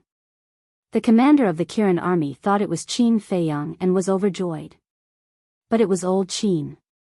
Old Qin entered the main hall and asked, "What are you doing here?" "Close the door first," the commander of the Kirin army said. Old Qin turned around and closed the door. He then looked at the commander of the Kirin army and said, "Looking at your anxious look, did something happen?" The commander of the Kirin army said in a deep voice, "Just now in the throne room, the imperial advisor was going to kill me." "What?" Old Qin's body stiffened and said angrily, "How dare he kill the commander personally appointed by His Majesty? Does he still have the law in his eyes?" The commander of the Kirin army said, "When His Majesty was here, he restrained himself. But now that His Majesty is dead, I'm afraid that the law is useless in his eyes. We can't let him continue like this. Otherwise, the imperial palace will be in chaos." After Old Man Qin finished speaking, he scanned the hall's surroundings and pleaded, "Qin Feiyang, now that the imperial palace is in danger, please help us out for the sake of the late emperor." "Yes. We don't ask for anything else. We just ask that you come out and suppress the arrogance of the imperial advisor," the commander of the Kirin army said. After waiting for a while, Qin Feiyang didn't respond. Old Qin said angrily, "Do you want me to kneel down in front of you before you agree?" The commander of the Kirin army turned around and looked at Old Qin. Seeing Old Qin's sad and angry face, he frowned and said, "Old Qin, what's going on? Why did Qin Feiyang suddenly leave us alone? It's all my fault." Old Qin sighed and his face was full of self-blame. He then looked at the void and said, "No matter how you blame me, you can't just sit and watch in the face of the big picture." Plop. After that, Old Qin really knelt down. The commander of the Kirin army was dumbfounded. Who was Old Man Qin? He actually put down his self-esteem and face to kneel down in front of Qin Feiyang? What on earth had happened that he didn't know about? The commander of the Kirin army shouted angrily, "Qin Feiyang, Old Qin has already knelt down in front of you. What else do you want? As a subject of the great Qin Empire and the successor of the late emperor, how can you ignore the crisis of the great Qin Empire? I'll also kneel down in front of you. Please, come out." With a plop, the commander of the Kirin army also knelt down on the ground, his face full of helplessness. Time passed by slowly. The hall gradually fell into a dead silence. Old Qin and the commander of the Kirin army were suffering in their hearts. Whoosh! Suddenly, a white figure appeared in front of them out of thin air. But it was not Qin Feiyang, but Lu Zheng. The two of them looked up at Lu Zheng. Old Qin was naturally familiar with Lu Zheng. But the commander of the Kirin army was full of surprise. Of course, he also knew Lu Zheng. When the second grandpa of the Lu family entered the imperial palace to play chess with the state preceptor, Lu Zheng was beside him. But why was this person by Qin Feiyang's side? "Where is Qin Feiyang?" Old Qin asked. Lu Zheng looked at the two of them and sighed, "Old Qin, Commander, you'd better get up first. My little cousin can't accept such a big gift. If he doesn't come out, I won't get up." The commander of the Kirin army shook his head. "Why do you have to do this?" Chapter 1360. What? The commander of the Kirin army was shocked. He turned to look at Elder Qin and asked, "Do you know where His Majesty is?" Elder Qin smiled bitterly and shook his head. "I don't know." "Elder Qin, don't treat us like fools, okay? You helped His Majesty plot against my cousin. How could you not know?" Lu Zheng sneered. "Plot against Qin Feiyang? What's going on?" The commander of the Kirin army was confused. How many more things were these people hiding from him? Elder Qin said, "I admit that I was wrong, but His Majesty didn't tell me where he was going before he left." "Really?" Lu Zheng asked. Once a person lost his integrity, it was difficult to trust him again. Elder Qin said, "I swear that if I lie, I'll be destroyed." Lu Zheng furrowed his brows. He dared to make such a vicious oath. It seemed that Elder Qin really didn't know. Lu Zheng said, "Then why did His Majesty pretend to be dead and leave the capital? Don't tell me you don't know either." Pretend to be dead? The commander of the Kirin army looked at Elder Qin in surprise. Elder Qin felt bitter. He looked at Lu Zheng and said, "If I say I don't know, will you believe me? What do you think?" Lu Zheng asked. Old man Qin let out a long sigh and said, "Back then, this old man told Qin Feiyang that the current His Majesty is completely unpredictable. Although this old man can see that he is hiding a lot of things in his heart, he has never told anyone." The commander of the Kirin army said, "I can prove that, because I also found out something. But His Majesty didn't say anything, and as a subject, I didn't dare to ask. And I also found that he doesn't trust anyone, including me." The commander of the Kirin army added. Lu Zheng couldn't help but feel agitated. What on earth was this person trying to do? Old man Qin said, "Call Qin Feiyang out. This old man has something very important to tell him." Lu Zheng calmed himself down and said, "My little cousin can hear you from the castle. You can speak freely." Old Qin said in a solemn voice, "I wonder if you guys have heard of Emperor Hong, this person?" Emperor Hong. Lu Zheng's gaze trembled. The face of the Qilin army commander was also instantly filled with fear that could not be removed. Whoosh! Just as old man Qin finished speaking, Qin Feiyang appeared out of thin air, his face filled with shock. Seeing Qin Feiyang finally appear, old man Qin and old man Qin were overjoyed. Even his eyes were a little blurry. Qin Feiyang said, "Get up. Kneeling like this will shorten my lifespan." The two of them then stood up. Qin Feiyang looked at old man Qin and asked, "Why are you mentioning Emperor Hong?"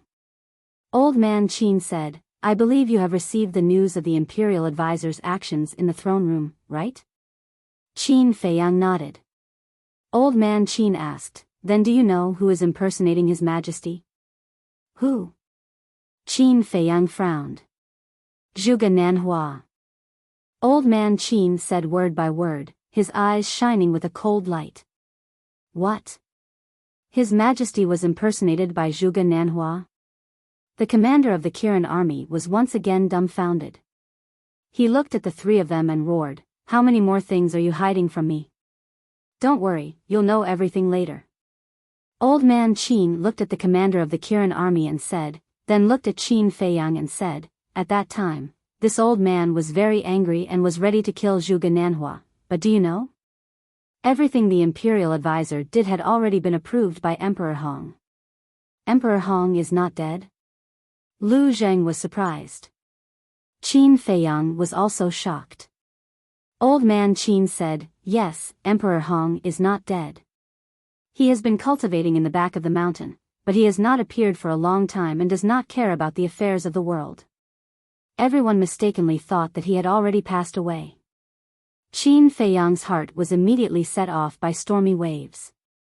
He knew better than anyone else the identity of this Emperor Hong. Moreover, not only was his status noble, his strength was also extremely strong. He was a legendary peerless figure. It was no exaggeration to say that even the current emperor had to obey an order from Emperor Hong. It was indeed as old man Qin had said. Many people thought that Emperor Hong had already passed away. But who would have thought that he was still alive and well? The commander of the Kirin army asked, why would Emperor Hong agree to such an absurd act of the imperial advisor? For this matter, this old man specially went to find Emperor Hong. Emperor Hong said that a family cannot be without a master for a day, and a country cannot be without a ruler for a day. Now that His Majesty's whereabouts are unknown, we must prepare for the worst. If His Majesty doesn't return or dies outside, then someone must take over the throne. Old man Qin said. The commander of the Kirin army frowned and said, if that's the case, then we can let the little prince directly inherit the throne. But why let the imperial advisor take over the court first? On one hand, the imperial advisor is highly respected and has outstanding ability. No one is more suitable than him. On the other hand, Emperor Hong also has some concerns. Old Man Qin said. What concerns? Lu Jing asked. Civil unrest. If the little prince directly inherits the throne, it will inevitably cause a sensation. At that time, it may even shake the foundation of the great Qin Empire. After all, the inheritance of the throne is not a trivial matter. It will involve a lot of things. Another thing, if the little prince inherits the throne now, what will happen if the emperor comes back alive in the future? So there needs to be a transition period here. Old Man Qin said. So it's like this.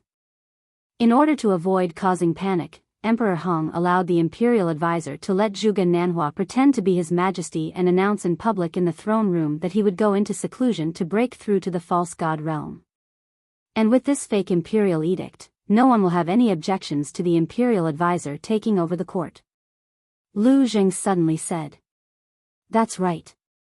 Old Man Qin nodded and said angrily, but Emperor Hong doesn't know the real purpose of the imperial advisor. The imperial advisor is simply using Emperor Hong to achieve his ambitions. Qin Feiyang said indifferently, you can tell Emperor Hong that the emperor is not dead. If I could say it, would this old man still be standing here begging you? When His Majesty arrived at the Butterfly Valley, he told this old man not to reveal the news that he is not dead to anyone. Old Man Qin sighed helplessly. This is what you deserve. Don't expect us to sympathize with you. Lu Jing snorted coldly. Old Man Qin's heart was extremely bitter. Qin Feiyang said, what you just said should be the first step of the imperial advisor's plan. What is the second step of his plan? Wait. Old Man Qin said. Wait? The commander of the Kirin army and Lu Zheng looked at each other, their eyes full of suspicion. He is waiting for the right time. Qin Feiyang thought for a while and said. Yes. After a while, if His Majesty still hasn't returned, he will continue to let people pretend to be His Majesty and fake imperial edicts. His Majesty has successfully broken through to the false god realm. However, after breaking through to the false god realm, His Majesty is already tired of everything in the secular world. He chose to continue to cultivate in seclusion and pass the throne to the little prince. At that time, the little prince will be able to inherit the throne legitimately. Old Man Qin sighed. Emperor Hong also agreed to this? Qin Feiyang asked. This is what Emperor Hong told me personally. Of course, he agreed. And Emperor Hong also said that in a few days, he will take the little prince to the back of the mountain and personally train him. Old Man Qin was worried, and his expression was extremely haggard. Little prince, Qin Feiyang murmured and said with a smile, I have no objections to letting the little prince inherit the throne. Old Man Qin's expression froze, and he said angrily, you know that His Majesty is not dead, and you still say such things. Isn't that too much? Besides, do you think that the imperial advisor will really support the little prince? He's just using the little prince. In other words, the little prince is purely a puppet. In the end, he will definitely die in the hands of the imperial advisor. Old Man Qin was furious. He never thought that Qin Feiyang would actually agree with the little prince inheriting the throne. Of course I know. But I'm more willing to see what expression the emperor will have when he returns and finds that his own son has replaced him and sat on the throne of the emperor. Qin Feiyang joked. Little cousin, don't forget the imperial jade seal. The imperial jade seal must be in the hands of the emperor now.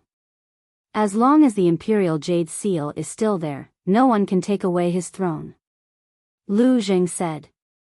My original thoughts were the same as yours, but when I found out that Emperor Hong was not dead, I changed my mind. Do you know why? Because as Old Man Qin said, the inheritance of the emperor's throne is related to the foundation of the country. If the little prince really ascends to the throne, Emperor Hong will not allow the emperor to ascend to the throne again, because this is too childish. Although the emperor has the imperial jade seal in his hands, it doesn't mean much. Because as long as Emperor Hong says a word, he will obediently hand it over. Unless he can rush back to the imperial capital before the little prince inherits the throne, otherwise, no matter how he struggles, he will lose everything forever. Qin Feiyang sneered. When old man Qin heard these words, his gaze trembled slightly. He actually didn't think of this point.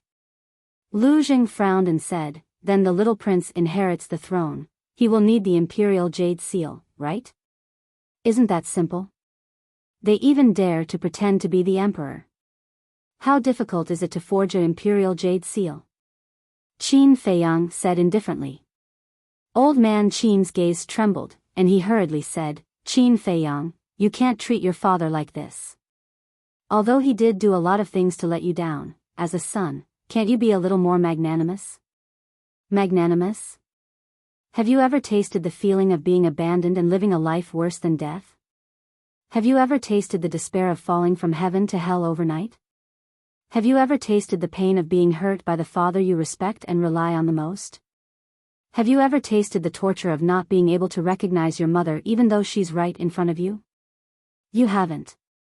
Then may I ask, what qualifications do you have to talk to me about these principles here?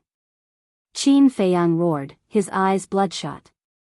Old man Qin fell silent. Actually, when I first returned to the imperial capital, if he was willing to tell me the reason, even if he had made 1,000 mistakes, I would have forgiven him. But he didn't. Not only did he not, but he continued to hurt me. The most unforgivable thing is that he actually hurt Mother. Do you know? Every time I think of what happened to Mother all these years, my heart feels like it's stabbed with a knife, bleeding and hurting. How I wish that the person who suffered in the imperial palace was me, not Mother. Chapter 1361. Looking at Qin Feiyang's painful expression, Lu Zheng and the commander of the Kirin army fell silent. Old Qin was unable to refute. Because it was the truth. The reason why Qin Feiyang hated the world so much was because of the emperor. After a long time, Lu Zheng let out a long sigh. He stepped forward and patted Qin Feiyang's shoulder, comforting him, everything will be fine. Qin Feiyang smiled reluctantly. He looked at old Qin and waved his hand. I'm not in the mood to talk to you. Let's go. The commander of the Kirin army was anxious. He was about to say something. Forget it. There's nothing to say now. Let's go. Old Qin stopped the commander of the Kirin army. He took a deep look at Qin Feiyang and turned to leave. The commander of the Kirin army sighed helplessly and could only follow him. Qin Feiyang looked up at the back of the commander of the Kirin army and said, be careful. The Grand Master wants to kill you. He didn't succeed this time, but he won't give up easily in the future. I know. I plan to follow old Qin in the future. But there's a question that I can't figure out. Why didn't the Grand Master's blood soul skill control me? The commander of the Kirin army stopped and looked at Qin Feiyang. Because of the slave seal. Qin Feiyang said. I see. You've indirectly saved my life. The commander of the Kirin army shook his head and laughed at himself. Then he left with old Qin. Bang! Lu Zheng waved his hand and the door closed. Then he looked at Qin Feiyang and said, what are you going to do? I'll make whoever makes me suffer despair. A cold light flashed in Qin Feiyang's eyes. Just as Qin Feiyang was about to bring Lu Zheng into the castle, a red-clothed old man appeared out of thin air outside the main hall. This person was about 1.75 meters tall. His body was stooped, but he seemed to be in high spirits. His hands were behind his back, and his fiery red hair fluttered in the wind. He stood outside the hall and glanced at Bright Heaven Palace. Then, without asking for Qin Feiyang's permission, he strode into the hall. At the same time, his wrinkled old face was filled with arrogance. Qin Feiyang looked at the red-clothed old man and frowned slightly. Lu Jing also had a trace of doubt in his eyes. After the red-clothed old man entered the main hall, he swept his eyes over the layout of the main hall. Although Qin Feiyang and Yi Shiwen were right in front of him, he turned a blind eye to them, treating them like air. Do you know him? Lu Jing secretly transmitted his voice to Qin Feiyang. The red-clothed old man's arrogant attitude made him very unhappy, but the old man's aura was unfathomable, so he did not dare to act rashly. I was just about to ask you. Qin Feiyang thought to himself. What? You don't know? I don't know either. It's rare to see someone that you and I don't know in the great Qin Empire. Lu Zheng was incredulous. Qin Feiyang raised his eyebrows and looked at the red-clothed old man. Who are you? Why have you barged into my bright heaven palace? Your bright heaven palace? The red-clothed old man was taken aback. He turned to Qin Feiyang and said indifferently, someone who has been expelled from the imperial capital actually has the right to occupy bright heaven palace? What a joke. Although his tone was calm, it was full of contempt. Deliberately picking a fight? Qin Feiyang and Lu Zheng looked at each other, the same thought creeping into their minds at the same time. The last time I came back, I said that no one is allowed to enter Bright Heaven Palace without my permission. I don't care who you are. Get out at once. Qin Feiyang shouted. When he saw that Qin Feiyang was enraged, Lu Zheng smiled playfully and retreated to the side knowingly. He crossed his arms and waited for the show to begin. Earlier on, this cousin of his was already filled with anger from old Qin's provocation and was worried that he had nowhere to vent it. However, he did not expect that someone would take the initiative to approach. Wasn't that just asking for a beating? As for the identity of the red-clothed old man, it was not important to Qin Feiyang at all. That was because even if the heavens were to descend, he would still beat them up without hesitation. However, when he heard Qin Feiyang's words, the red-clothed old man did not restrain himself at all. Instead, he became even more brazen and insolent. He looked at Qin Feiyang with contempt. Who do you think you are? How dare you yell at me? Me? Qin Feiyang narrowed his eyes slightly. Anyone who dared to call themselves that was not simple. He sized up the red-clothed old man carefully. He discovered that this person's aura was comparable to Zhuge Nanhua's. In other words, this person was a super expert at the peak of the 9-star War Emperor realm. However, so what if he was a super expert at the peak of the 9-star War Emperor realm? If it was in the past, he might still be afraid. But now, if the false god did not appear, who could do anything to him? Qin Feiyang chuckled and said, then Junior would like to ask, Senior, who do you think you are? Seeing this smile, the playful look on Lu Zheng's face became even more intense. The red-clothed old man was so angry that his beard blew and his eyes widened. He said angrily, how dare you? Do you know who I am? Do you know the consequences of offending me? Qin Feiyang smiled and said, then do you know the consequences of offending me, Qin Feiyang? Boom! The red-clothed old man was furious. A terrifying pressure pounced towards Qin Feiyang. As expected, he was a super expert at the peak of the 9-star War Emperor realm. After confirming the red-clothed old man's cultivation, Qin Feiyang's eyes also surged with a cold light. With a wave of his hand, the three of them immediately disappeared without a trace. The next moment, Qin Feiyang, Lu Zheng, and the red-clothed old man appeared in the ancient castle. Junior Leopard, Old Wang, hurry up and attack. The white-eyed wolf immediately roared. Lei Bao, Wang Yangfeng, and the others immediately pounced towards the red-clothed old man. The movements outside could be heard from the ancient castle. And the white-eyed wolf knew Qin Feiyang's character and temper like the back of his hand. Therefore, when he heard the red-clothed old man's words outside, the white-eyed wolf knew that Qin Feiyang would definitely not let this person off easily.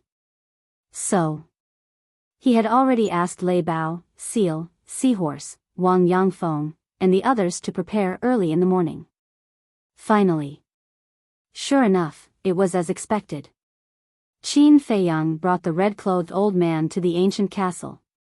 There was no suspense. Facing Lei Bao, Wang Yangfeng, and the others who were ready to attack, the red-clothed old man was directly beaten to the ground.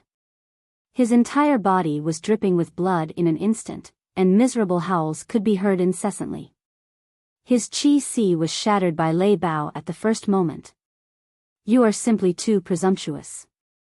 How dare you beat me? Quickly stop, then kneel down and apologize to me. Otherwise, I will not let you off easily." The red-clothed old man howled and roared at the same time. He was almost crazy.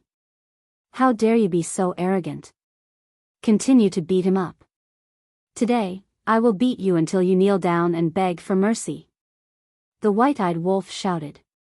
Wang Yangfeng and the others looked at each other and silently retreated to the side. Because they were all old people, they were somewhat unable to do such a thing as bullying the young with numbers. But Lei Bao, Seal, and Seahorse were all shameless people. They did not care so much. They would beat him up first. "It hurts. Stop beating him." Accompanied by the miserable screams that sounded like a pig being slaughtered, the red-clothed old man's nose and eyes were swollen in a short while. His whole body was covered with bruises, and he was in an extremely sorry state. And Qin Feiyang, with his hands behind his back, stood at the side like a sharp sword, his face shining with a cold light. Lu Zheng leaned against the wall at the side, crossed his arms in front of his chest, and looked at the red-clothed old man gloatingly. "Qin Feiyang, if you don't make them stop, I can guarantee that you will regret it for the rest of your life." The red-clothed old man had been beaten to the point that he could not get up from the ground, but he was still so arrogant. He raised his head and looked at Qin Feiyang, his eyes filled with a sinister light. Qin Feiyang said expressionlessly, "Whether you will regret it or not, I don't know, but I know that you might die today." Hearing this, the red-clothed old man's gaze trembled, and he roared, "I am someone by Emperor Hong's side, you dare to kill me? What? Emperor Hong's people?" As soon as these words came out, everyone was shocked. The thunder leopard and the other two beasts couldn't help but stop and look at Qin Feiyang. Although they didn't know who Emperor Hong was, hearing the conversation between Qin Feiyang and Elder Qin, it wasn't hard to imagine that he was definitely a terrifying existence. Lu Zheng also frowned, his expression somewhat solemn. Only Qin Feiyang was still expressionless. He didn't say anything, and only looked at the red-clothed old man. At this moment, the red-clothed old man couldn't help but panic. Because the look in Qin Feiyang's eyes right now made him feel afraid. And it was a kind of fear that came from the depths of his soul. So what if you're Emperor Hong's people? Continue to beat him up. Suddenly, Qin Feiyang said coldly. Order received. With Qin Feiyang's words, what else was there to worry about? The thunder leopard and the other two beasts swarmed forward again. The leopard's claws, the horse's hooves, like a torrential storm, landed on the red-clothed old man's body. Ah, the red-clothed old man's life was worse than death. He never would have thought that after knowing that he was one of Emperor Hong's men, Qin Feiyang would still dare to continue beating him up. "Stop hitting me, stop hitting me. If you keep hitting me, I'll die. I'm begging for mercy, it's my fault." He was truly afraid. He looked at Qin Feiyang pleadingly and cried out. Qin Feiyang turned a deaf ear to him. It wasn't until the thunder leopard and the other two beasts had beaten the red-clothed old man's body that Qin Feiyang waved his hand, indicating for the three beasts to retreat. "Overestimating yourself. Reckless fool. I don't know what I'm talking about." The thunder leopard and the other two beasts looked at the red-clothed old man with disdain, then retracted their claws and hooves and retreated to the side. The red-clothed old man was about to get up. After all, he was a super expert at the peak of the 9-star War King realm. These injuries were not fatal. But Qin Feiyang took a step forward and stepped on the red-clothed old man's head. Bang! The red-clothed old man's face was once again in close contact with the ground. "I was wrong, I was blind, please spare me." The red-clothed old man wailed. Qin Feiyang said, "Answer me, did you come to find me yourself, or did Emperor Hong ask you to come find me?" "It was Emperor Hong who asked me to come." The red-clothed old man said. Qin Feiyang asked, "Why is Emperor Hong looking for me?" The red-clothed old man hurriedly said, "He asked me to come and invite you to the back of the mountain. As for why, I don't know either." Qin Feiyang said, "Since you're inviting me to the back of the mountain, then you still dare to be so impudent in front of me?" I'm sorry, I'm really sorry," the red-clothed old man hurriedly apologized. Qin Feiyang loosened his foot, retreated to the side, lowered his head and muttered to himself. Emperor Hong actually wanted to see him? Chapter 1362. Do you want to go? Lu Jing glanced at Qin Feiyang and asked telepathically. When I was young, I wanted to see this legendary figure, but unfortunately, I thought he was dead. Now that I have this opportunity, of course I have to go and see. Moreover, I also want to know what his attitude will be after seeing me. Qin Feiyang thought to himself with a complicated look in his eyes. Then you be careful, Lu Jing warned. Qin Feiyang nodded, picked up the old man in red, and left the ancient castle. He then opened the portal and directly descended above the entrance of the back mountain of the imperial palace. At the entrance, there was a large number of Kirin army guards. Qin Feiyang. Seeing Qin Feiyang appear, the Kirin army suddenly changed their expressions as if they were facing a great enemy. Those who block the way will die. Qin Feiyang glanced at them indifferently and passed by them openly. Then, under the guidance of the old man in red, he flew toward the depths of the back mountain of the imperial palace. None of the Kirin army dared to stop him. However, after Qin Feiyang disappeared, they immediately released the news. What? What is he doing in the back mountain? The imperial advisor received the news and his old face was full of surprise. At the same time, old Qin and the Kirin army commander were also full of doubts. After a while, Qin Feiyang came to a black fog. The black fog covered the mountains and the earth in all directions. There were no beasts or plants in the area covered by the black fog. It was barren like a forbidden zone of death. Although Qin Feiyang rarely entered the depths of the back mountain of the imperial palace, he was no stranger to this place and the black fog. This black fog was called the soul-devouring fog. It had a strong penetrating power that could easily penetrate the sea of consciousness and erode the soul. And the god's prison that made people tremble in fear was also in there. Qin Feiyang glanced at the soul-devouring fog and frowned. Did you bring me to the wrong place? This soul-devouring fog required at least a 9-star combat emperor to resist. What do you mean? The red-clothed old man was confused.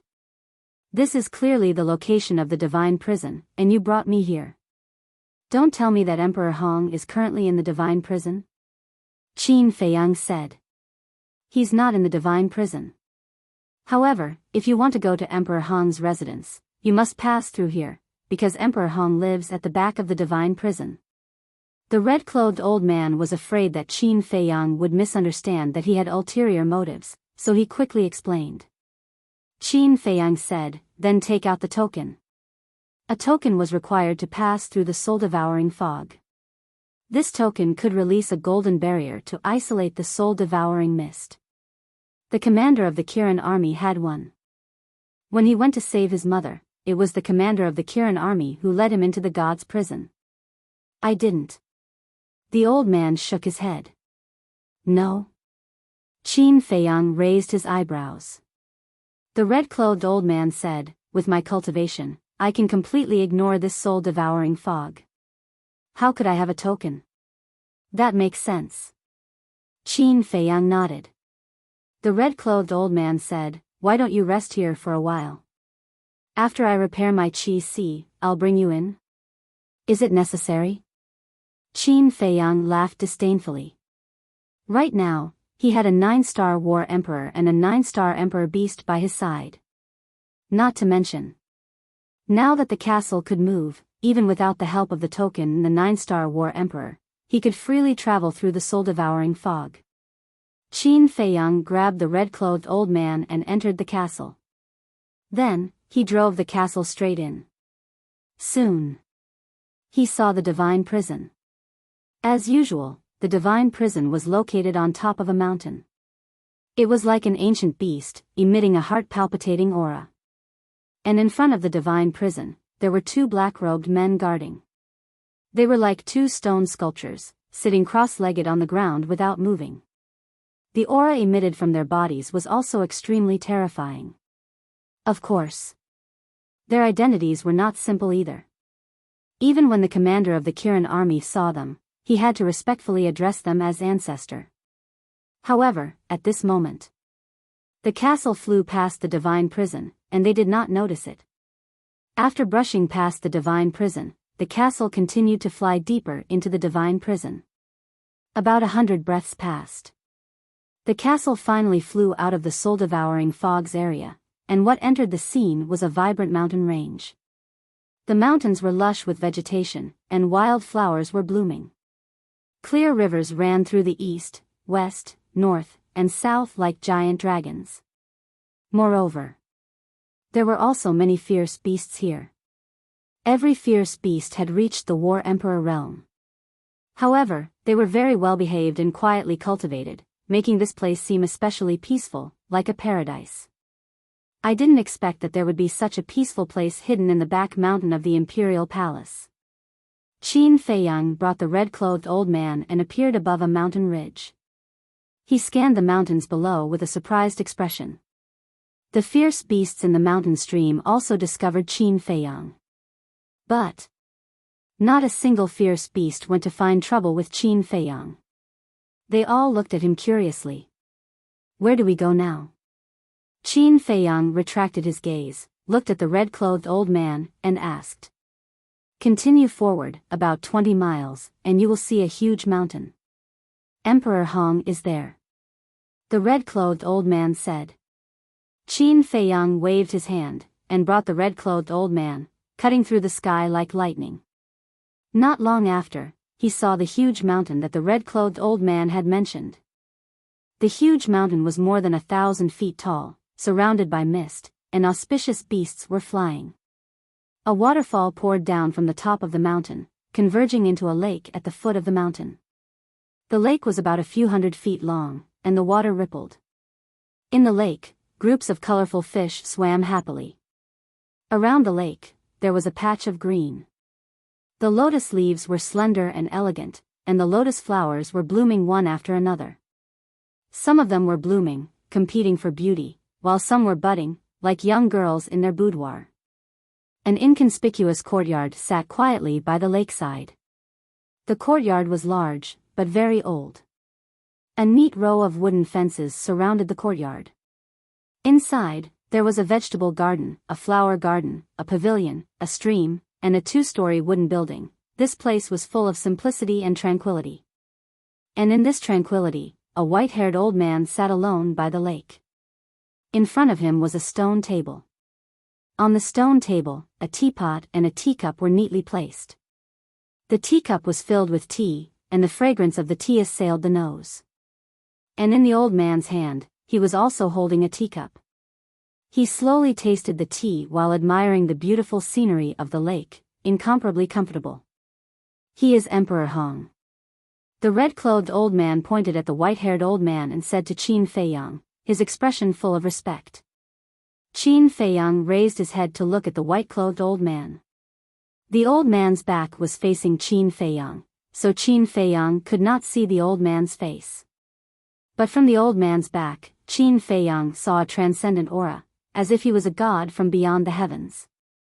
Come here.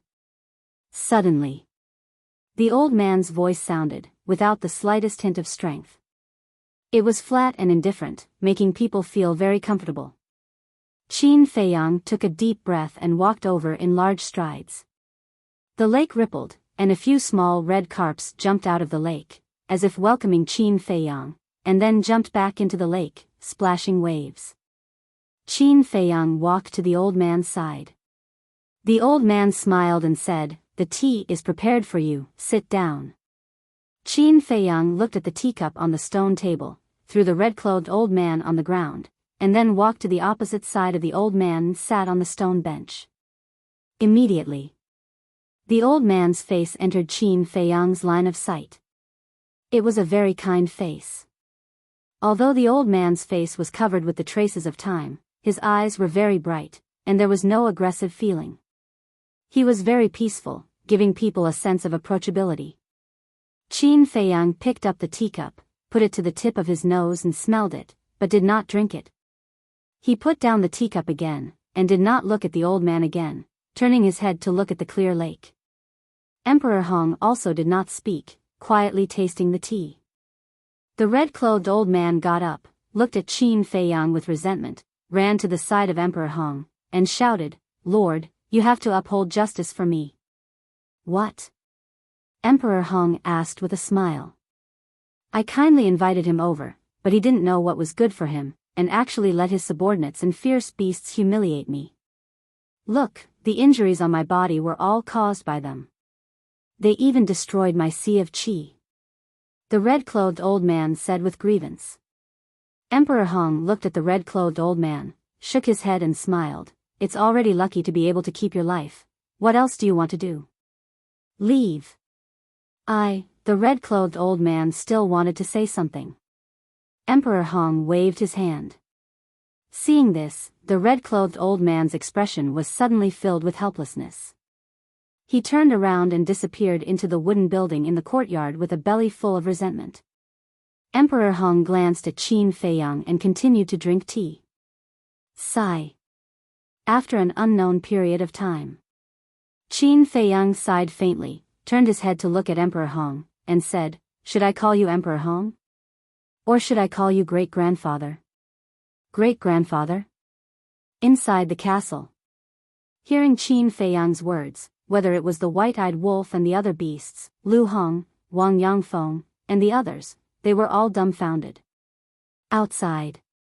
When Emperor Hong heard this, he put down his teacup, lowered his head in silence for a while, and said with a smile, "You can call me whatever you want, even if you call me old man, I won't mind." "Lu Zheng, what the hell is going on? How did Emperor Hong become little Qin Zi's great-grandfather?" Inside the castle. The white-eyed wolf looked at Lu Zheng in surprise. Wang Yangfeng and the others also looked at Lu Zheng, their faces full of suspicion. Sigh. Lu Zheng sighed deeply, and said, "Emperor Hong was originally little cousin's great-grandfather, and Emperor Hong has two other identities."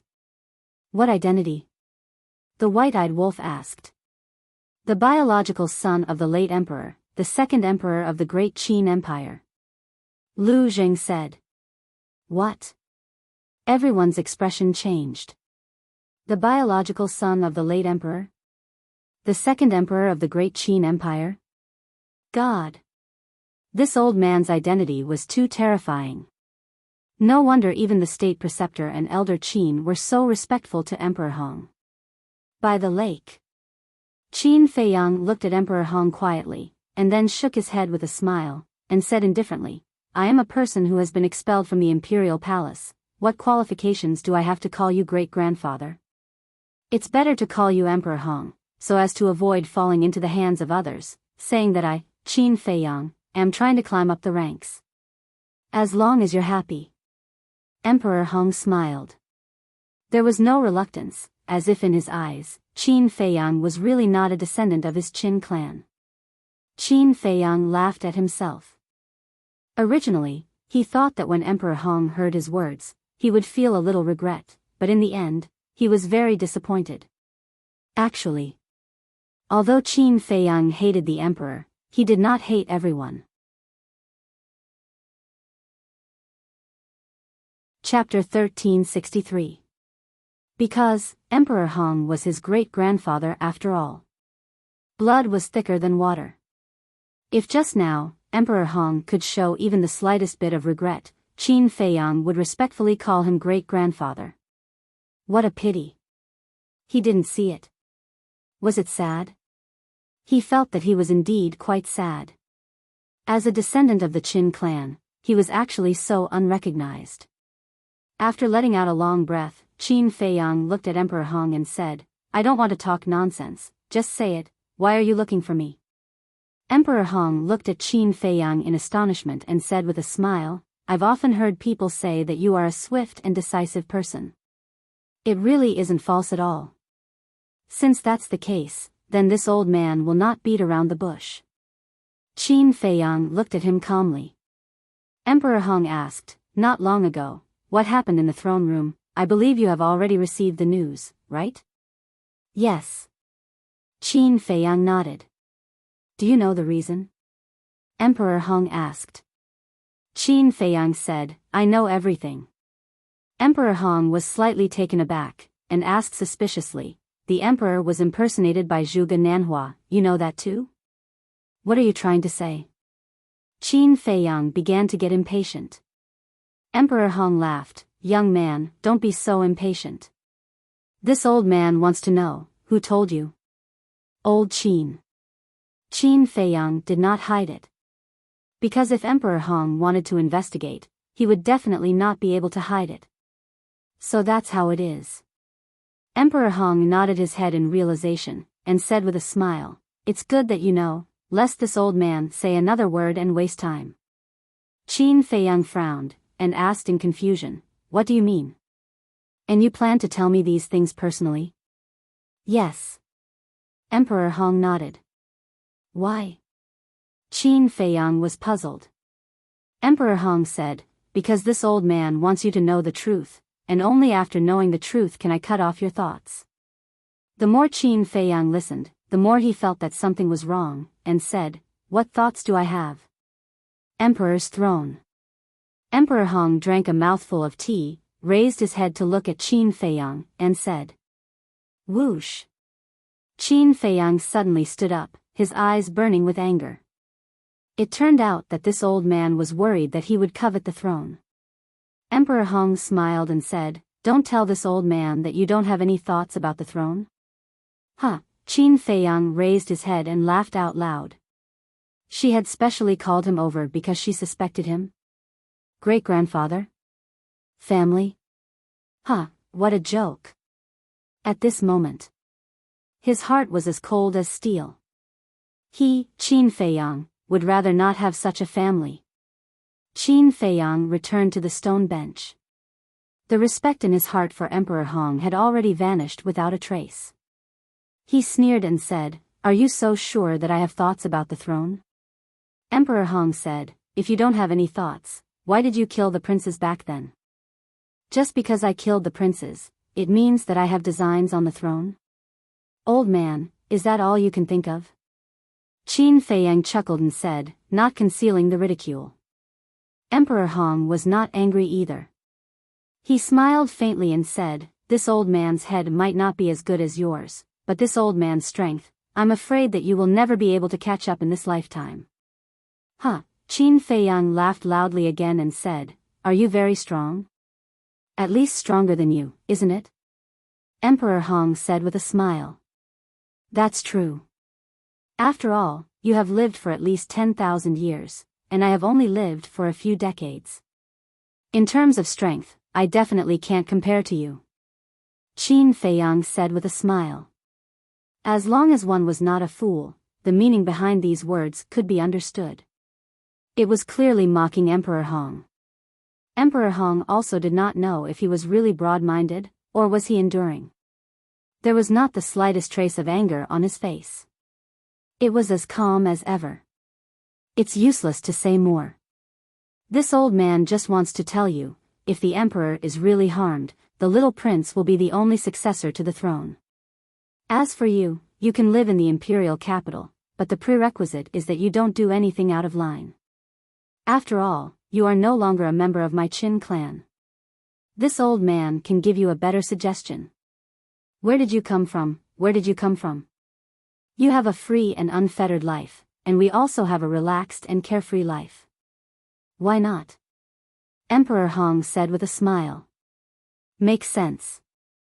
Qin Feiyang nodded. Emperor Hong's words were originally very angry words, but at this moment, Qin Feiyang did not feel the slightest bit of anger. His heart was as calm as the Dead Sea. Seeing Qin Feiyang nod, Emperor Hong's face was full of praise. He chuckled and said, "The child can be taught. Don't laugh so happily. What I said makes sense, but it doesn't mean that I have to listen to you. Just now, you said to let me go back to where I came from. Then now, I want to ask you, where did I, Qin Feiyang, come from? Iron Ox Town? Or Imperial Palace? Qin Feiyang said. Emperor Hong fell silent. He originally wanted Qin Feiyang to return to Iron Ox Town. However, after being reminded by Qin Feiyang, he realized that Qin Feiyang was born in the Imperial Palace.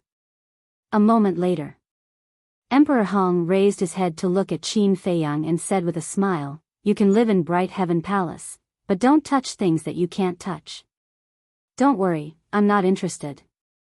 And on the contrary, I will help the little prince ascend to the throne." Qin Feiyang said with a smile. Emperor Hong frowned for the first time. Because this answer surprised him too much. He asked suspiciously, "Why are you doing this?" "Because the little prince is my younger brother. He's still young and inexperienced. Of course I have to help him. Moreover, if I'm not by his side, I'm still a little worried. After all, the current imperial palace is too chaotic. What if someone wants to harm him?" Qin Feiyang chuckled. Emperor Hong was silent. He looked at Qin Feiyang, trying to distinguish the truth from Qin Feiyang's expression. But in the end, he couldn't see anything. Qin Feiyang said indifferently, "Is there anything else?" Emperor Hong said, "Take care of the people and beasts around you. Don't let them continue to mess around in the imperial capital. A small matter." Qin Feiyang's face was full of smiles. After saying that, he got up and said, "Then I'll take my leave." Emperor Hong nodded. Qin Feiyang immediately turned around and strode away. But suddenly, he stopped again, turned his head to look at Emperor Hong, and said with a grin, "I forgot to tell you one more thing." "Speak." Emperor Hong laughed. 30 years in the east, 30 years in the west. Today, I, Qin Feiyang, am indeed unable to catch up to your strength. But remember, one day, I, Qin Feiyang, will let you have a taste of what it's like to be unable to catch up. Qin Feiyang said. This old man is waiting, and I'm looking forward to it. Emperor Hong said with a faint smile. Don't worry. I won't let you wait too long. After Qin Feiyang finished speaking, with a wild laughter, he cut through the sky like lightning and disappeared into the horizon. Emperor Hong looked in the direction where Qin Feiyang disappeared, his eyes flickering. At this time, the red-clothed old man walked out of the wooden building. His qi had been repaired, and his injuries were almost healed. He raised his head and looked in the direction where Qin Feiyang disappeared, then quickly walked to the side of Emperor Hong and bowed. My lord, you are his great-grandfather. He actually dares to be so presumptuous. Great-grandfather, Emperor Hong muttered, shook his head and smiled, then retracted his gaze, picked up his teacup, and while sipping his tea, he looked at the lake and said, if you want to say something, just say it. Don't beat around the bush. The red-clothed old man said, I want to say that I can't let him continue to be so arrogant. If necessary, I have to let him suffer. Let him suffer. Do you have the ability? If so, you wouldn't have fallen into such a sorry state before. Emperor Hong laughed. I don't, but my lord does.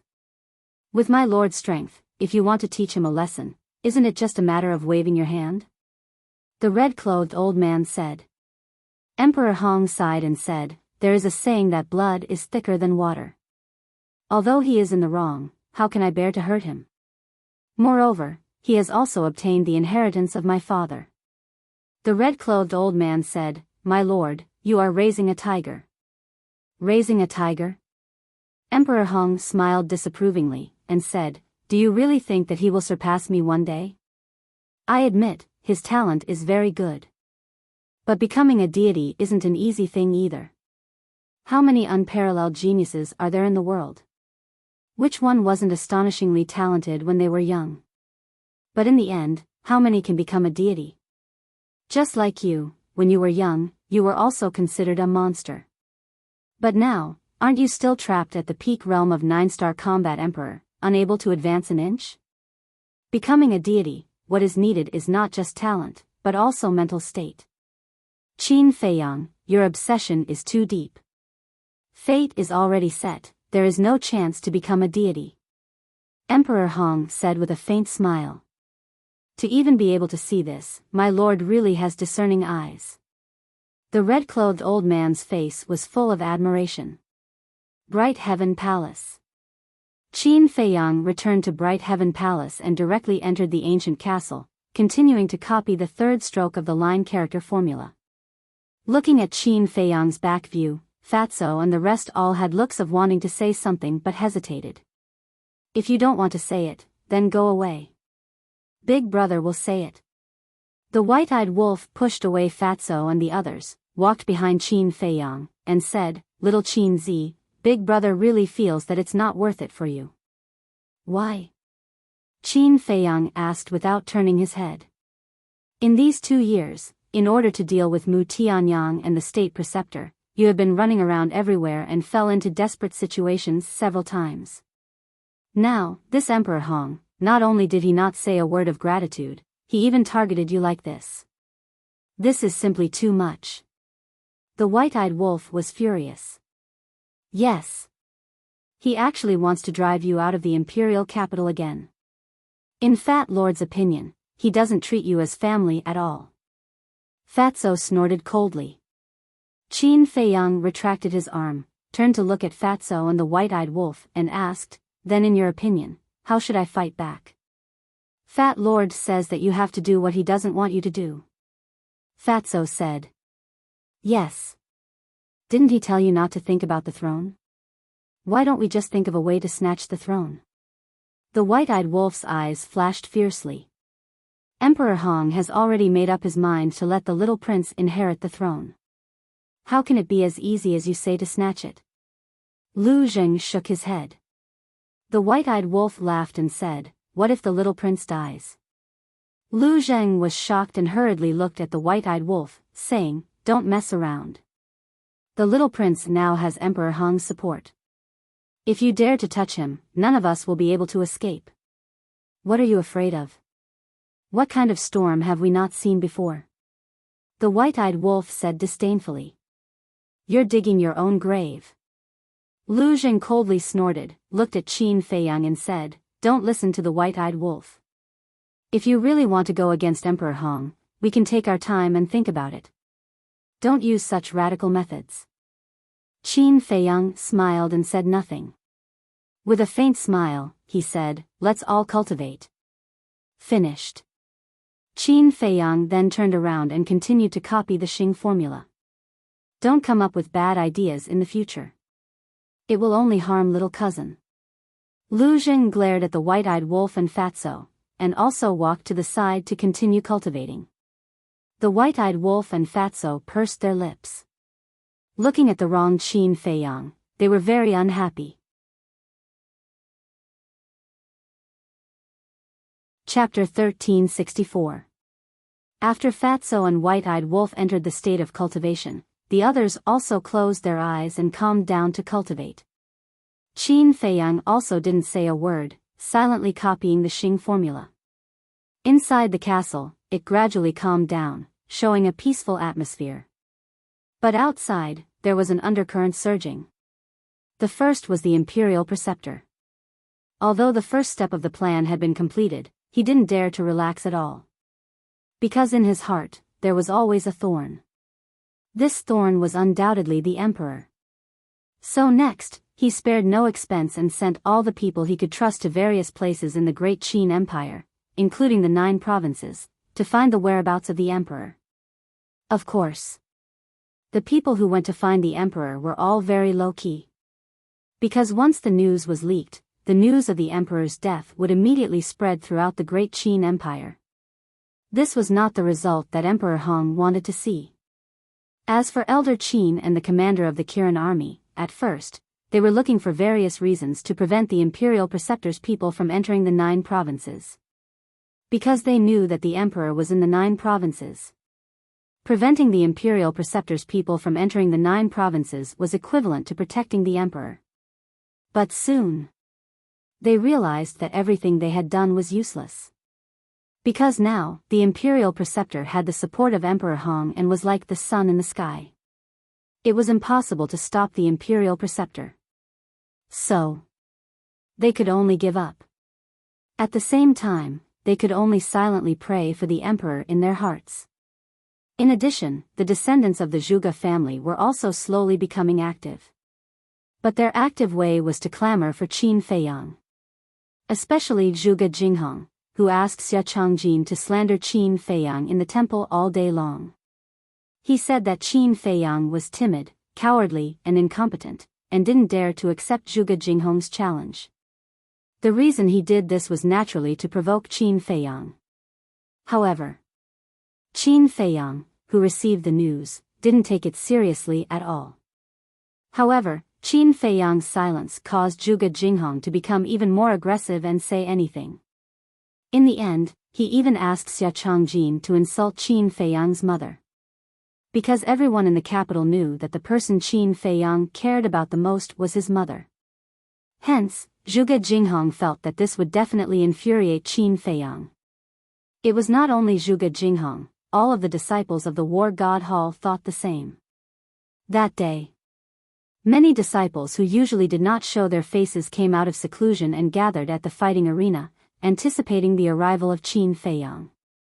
But when night fell, Qin Feiyang still did not appear. Everyone returned in disappointment.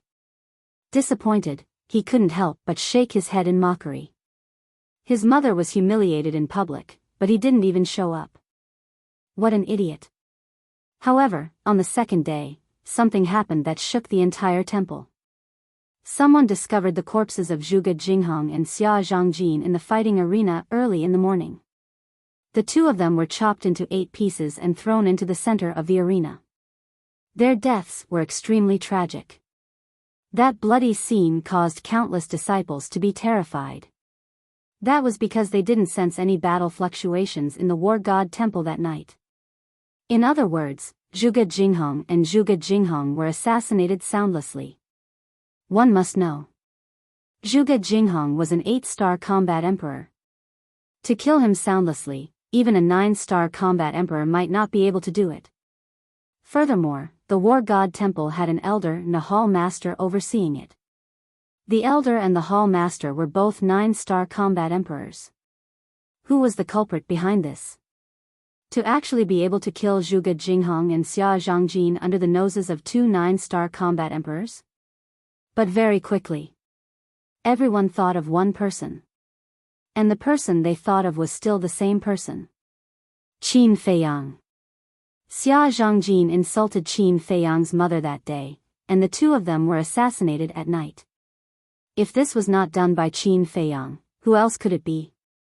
This time, no one dared to mock Qin Feiyang anymore. Even the name Qin Feiyang had become a taboo in the War God realm. But because of Zhuge Jinghong's death, the Zhuge family's hatred towards Qin Feiyang became even more intense. No one cared about Xia Zhangjin. But Zhuge Jinghong was Zhuge Nanhua's adopted son. At such a young age, he broke through to an 8-star combat emperor and could be said to be a monster. His future was limitless. It was even possible for him to step into the false god realm. Losing such a talent, if it was any other martial marquis, it would be impossible for them to remain indifferent. On the day Zhuge Jinghong died, Zhuge Nanhua and Zhuge Wuhou barged into the Hao Tian Palace in a rage, demanding Qin Feiyang to give them an explanation. But from the beginning to the end, they did not even see Qin Feiyang's face. They were definitely not reconciled, so they went to find the imperial tutor and asked him to make the decision for them. After all, the imperial tutor was now in charge of the imperial court. Everything in the great Qin Empire was now under his control. However, not only did the imperial tutor not make the decision for them, he even reprimanded them. He even said that Zhuge Jinghong was courting death. Who was Qin Feiyang? Was he someone that Zhuge Jinghong could provoke? And he even dared to insult his mother? In today's world, who didn't know that Qin Feiyang's mother was his reverse scale, and anyone who touched it would die? Of course. Losing a monstrous descendant, the imperial tutor was also very angry. However, as a cunning old fox, he wisely chose to endure. Because right now, it was not suitable to fight with Qin Feiyang. Time was like sand between fingers. In the blink of an eye, another 10 days passed. That morning, inside the throne room, after the imperial tutor finished dealing with the imperial court, he let the civil and military officials and the head eunuch leave, leaving only Zhuge Wuhou behind. Bang! The door closed. The imperial tutor set up a soundproof barrier and sat on the dragon throne once again, looking down at Zhuge Wuhou from above. Zhuge Wuhou's expression changed, and he hurriedly said, "Ancestor, be careful of the walls having ears." "No worries." The imperial tutor waved his hand and asked, "How is the progress?" Sigh.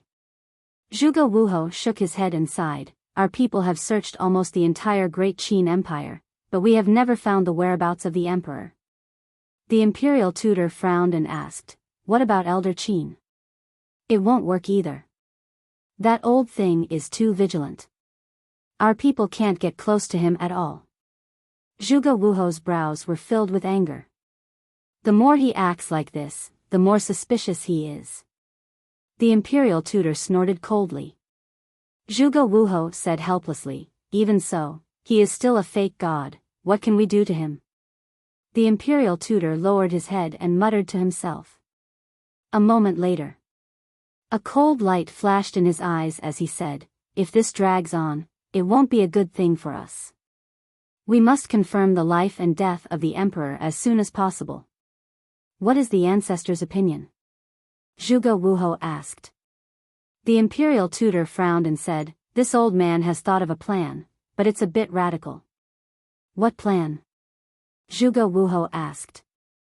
The imperial tutor said, "Come closer." Zhuge Wuhou walked in front of the imperial tutor. The imperial tutor muttered in a low voice. After listening, Zhuge Wuhou's eyes lit up. After a moment of silence, he nodded and said, "This plan is indeed a bit radical, but it is the only way right now. Qinghai Nephrite, this old man will personally go to the Sea of Samsara to look for it. I'll leave the rest to you. Remember, you must do it flawlessly. Don't let Emperor Hong see any clues." The imperial tutor instructed in a low voice. "Understood." Zhuge Wuhou nodded.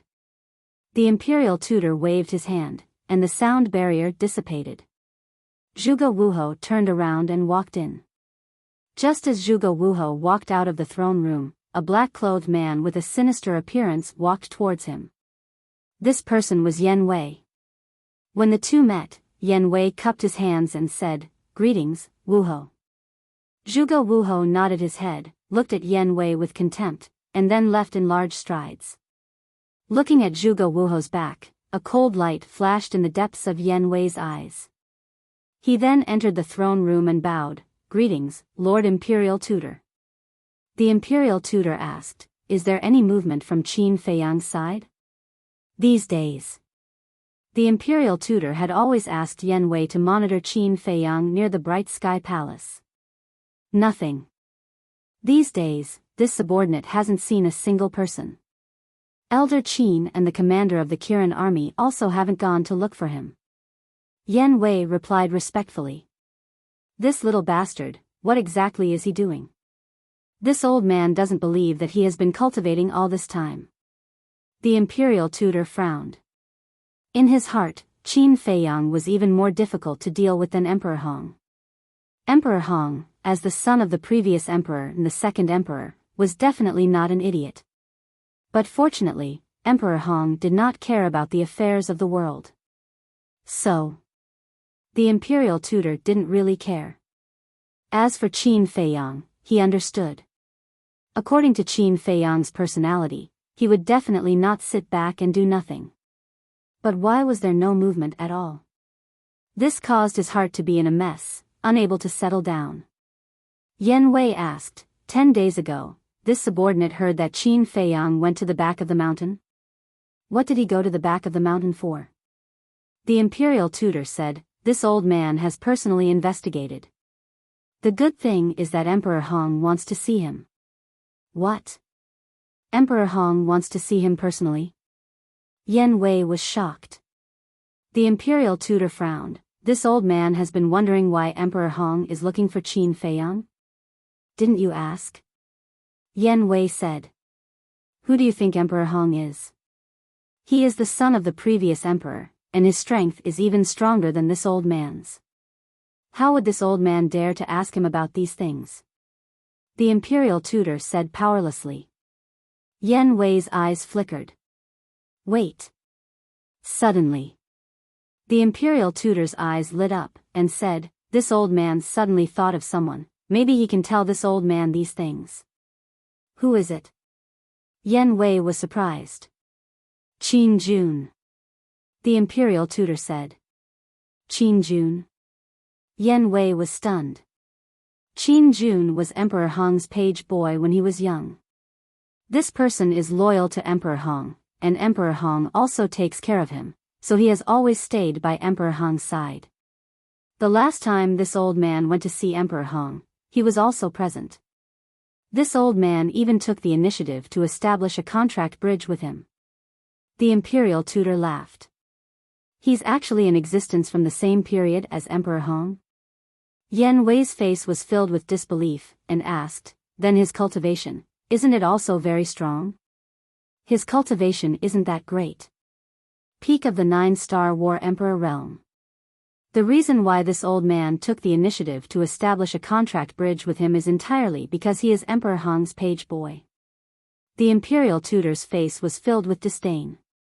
Yen Wei laughed bitterly, and said, peak of the 9-star War Emperor realm is not that great? In this world, I'm afraid that only you, my lord, would dare to say such a thing. You don't have to be envious. As long as you serve this imperial tutor wholeheartedly, you will be able to reach his level sooner or later. The imperial tutor said. Yen Wei was overjoyed, and bowed, this subordinate will definitely do my best for my lord, until my death.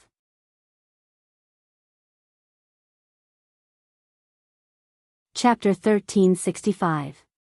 Next. The imperial advisor did not let Yen Wei leave. He got up and left the dragon throne, taking out the image crystal. Buzz. Not long later, a stooped old man appeared. If Qin Feiyang was here, he would definitely recognize that this person was the red-clothed old man who had been beaten up by Lei Bao and the other two beasts. The imperial advisor laughed. Brother Qin Jun, I haven't seen you for a few days. How have you been? Greetings, Lord Qin Jun. Yen Wei followed suit and bowed. Qin Jun glanced at Yen Wei, then looked at the imperial advisor and said, this old man was wondering who it was, so it's you. Even in front of the imperial advisor, his expression was incomparably arrogant. You're just a page boy, what are you so arrogant about? The imperial advisor secretly snorted, but on the surface, he had a fawning look on his face as he smiled and said, Brother Qin Jun, there's something I want to ask you. What is it? Qin Jun looked at him arrogantly. The imperial advisor suppressed his anger and laughed. Brother Qin Jun is often by Emperor Hong's side. You should know the reason why Emperor Hong was looking for Qin Feiyang 10 days ago, right? Qin Feiyang. Hearing this name, Qin Jun's eyes immediately flashed with an intense cold light. Seeing this, the imperial advisor's heart trembled. Could it be that this person also had a grudge with Qin Feiyang? If that was the case, then for him, it would be a once-in-a-lifetime opportunity. The imperial advisor asked without batting an eyelid, Brother Qin Jun, from the looks of it, you don't seem to like Qin Feiyang? Not only do I not like him, I simply hate him. Qin Jun coldly snorted, and said, this old man does know the reason why Emperor Hong is looking for Qin Feiyang. This old man can also tell you, but you must agree to this old man's condition. The imperial advisor was secretly overjoyed, and said unhappily, Brother Qin Jun, aren't you treating me like an outsider? With our relationship, is there a need to talk about conditions? If there's anything you need this old man's help with, just say it. This old man will not shirk his responsibility. Ha! Qin Jun laughed out loud. giving a thumbs up. Imperial advisor is indeed a smart person. All right, this old man will be straightforward. This old man wants Qin Feiyang to die. What? Yan Wei was secretly shocked. The state preceptor was also shocked. He didn't expect Qin Jun to hate Qin Feiyang so much that he wanted Qin Feiyang dead. The imperial advisor's eyes flickered as he asked, "May I ask why brother Qin Jun wants to kill Qin Feiyang?" At that time, this old man was under the orders of Emperor Hong to bring him to the back of the mountain. However, this little bastard actually had the fierce beasts around him cripple this old man's qi and even bully this old man in every possible way. Who does he think he is? A crippled prince who is worse than a pig or a dog dares to do such a disrespectful thing to this old man? Therefore, I must make him pay the price. Qin Jun said harshly, his face detestable. This little bastard is really bold. The imperial tutor was secretly speechless. He looked at Qin Jun and revealed an indignant look. Brother Qin Jun is right. This little bastard doesn't know what's good for him. I also hate him. It seems like this old man has met a kindred spirit. Qin Jun chuckled. Ha, the state preceptor laughed out loud, patted his chest, and said, "Brother Qin Jun, don't worry. When this old man finds the opportunity, I will personally send him to you and let you deal with him." Qin Jun laughed and said, "At that time, this old man will definitely make him suffer a fate worse than death." The state preceptor's eyes flashed as he asked with a smile, "Then can brother Qin Jun tell me now?" Qin Jun said, "Emperor Hong is not looking for Qin Feiyang to help him, nor to recognize him as his great-grandson." Then why? The state preceptor was puzzled. Qin Jun smiled and said, "It's to warn Qin Feiyang not to covet the throne of emperor. The two of them are very unhappy." What? The state preceptor was stunned. He never thought that there would be such a result. Brother Qin Jun, are you serious? He also did not believe it. After all, Emperor Hong was Qin Feiyang's great-grandfather. How could he do this? It's absolutely true. Qin Jun nodded. Great. When the state preceptor heard this, he was immediately overjoyed. As long as Emperor Hong did not recognize Qin Feiyang, then no matter how heaven-defying Qin Feiyang's methods were, no matter how smart his brain was, he could not set off any big waves. Qin Jun frowned again and said, "But there's one thing that this old man can't figure out." What can't figure out? The state preceptor became nervous again. As long as it was about Qin Feiyang, he did not dare to be the slightest bit careless. Qin Feiyang told Emperor Hong that he would not snatch the throne of emperor, but would instead help the little prince ascend to the throne. Do you think he's stupid? Qin Jun despised. This, the state preceptor and Yan Wei looked at each other. Help the little prince ascend to the throne? What kind of situation was this? How could Qin Feiyang be so kind? Qin Jun said, "This old man has already told you everything I know. Don't forget the promise you made to this old man before." Between the words, there was a hint of threat. "Relax, this old man will definitely do what I say," the state preceptor said with an obsequious smile. Finished talking, he turned off the image crystal. A hint of killing intent immediately flashed in his old eyes as he said with a cold snort, "Old fart, I'll let you be arrogant first. Sooner or later, this old man will destroy you." He could not hold any sand in his eyes. Today, Qin Jun flaunted his prowess in front of him. In the future, he would definitely make Qin Jun pay back double. Yan Wei said, "Your Excellency, we'll talk about Qin Jun's matters slowly in the future. The urgent matter is to quickly investigate what exactly Qin Feiyang wants to do." Yeah. This little beast actually wants to help the little prince ascend to the throne? He really caught this old man off guard. But this boy's actions are secretive and hard to guess. Wanting to find out his goal is basically impossible. The state preceptor's face was full of helplessness. Sometimes, even he could not figure out how a young man who had lived for less than 100 years could be so shrewd. Then what do we do? We can't just sit back and do nothing, right? How about this subordinate continue to monitor Bright Heaven Palace? Yan Wei asked. Forget it. He hides in the ancient castle all day. No matter how long you monitor him, you won't get anything. Furthermore, even if he leaves the ancient castle, you won't be able to find anything with his intelligence.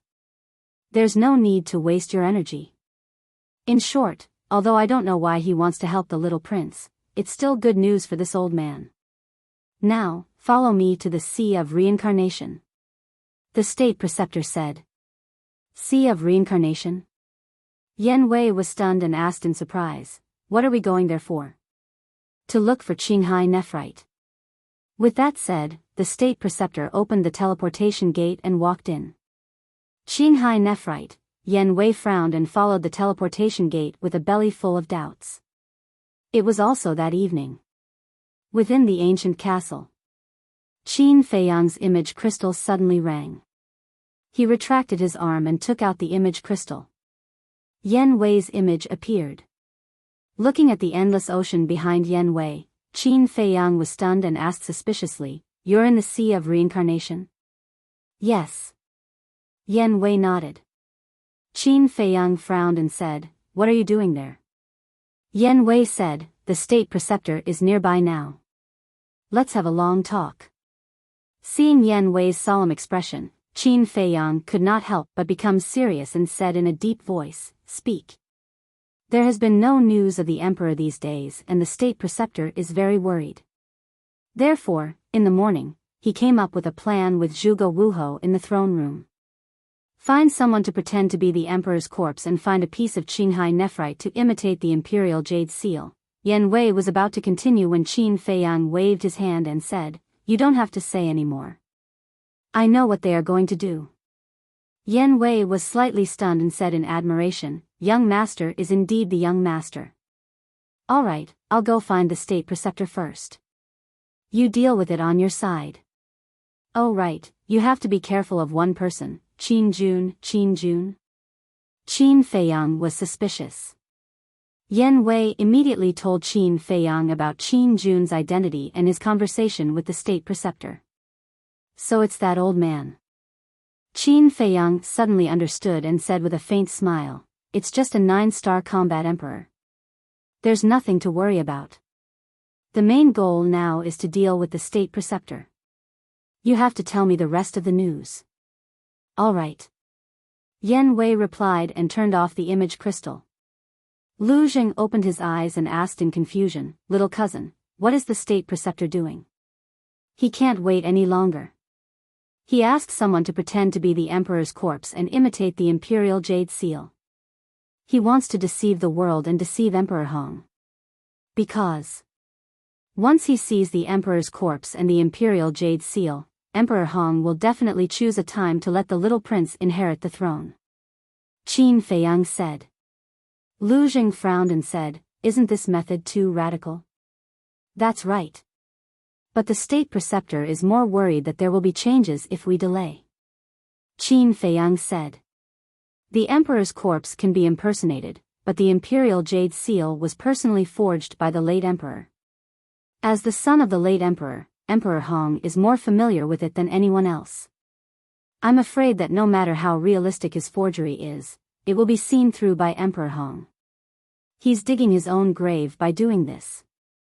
Lu Jing sneered. Qin Feiyang said, "But don't forget, the state preceptor has been by the emperor's side for so long. He is also very familiar with the imperial jade seal." Lu Jing fell silent. "Of course.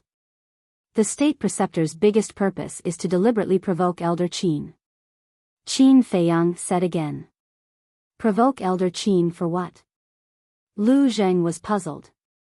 Last time in the throne room, Elder Qin exposed Zhuge Nanhua's identity without saying a word. With the state preceptor's brain, he must have thought that Elder Qin knows the whereabouts of the emperor. How do you think Elder Qin will react when he learns of this? He will definitely be furious. But Elder Qin can't say it. What can he do? In a hurry, Elder Qin will most likely go to the 9 provinces to find the emperor. In this way, the state preceptor can follow Elder Qin to find the emperor. Now that the state preceptor has begun to take action, he will definitely not allow the emperor to return to the capital alive. Qin Feiyang said lightly. He wants to kill the emperor? Lu Jing frowned. From the moment he took the first step, he had no choice and no way out. He must be killed. Because if the emperor comes back before the little prince succeeds the throne, Elder Qin will definitely tell the emperor everything that has happened during this period. When the emperor knows, will he still trust the state preceptor? At that time, it will be the end of the state preceptor. Qin Feiyang said with a faint smile. If the little prince failed to succeed the throne, the emperor would still be the emperor. Although the emperor's strength was not as strong as the state preceptor, as the ruler of a country, he still had a way to deal with the state preceptor. However, there was one sentence that Qin Feiyang did not say in public. The state preceptor would come to him soon. Because not only the state preceptor and Emperor Hong were familiar with the imperial jade seal, but he also knew it like the back of his hand.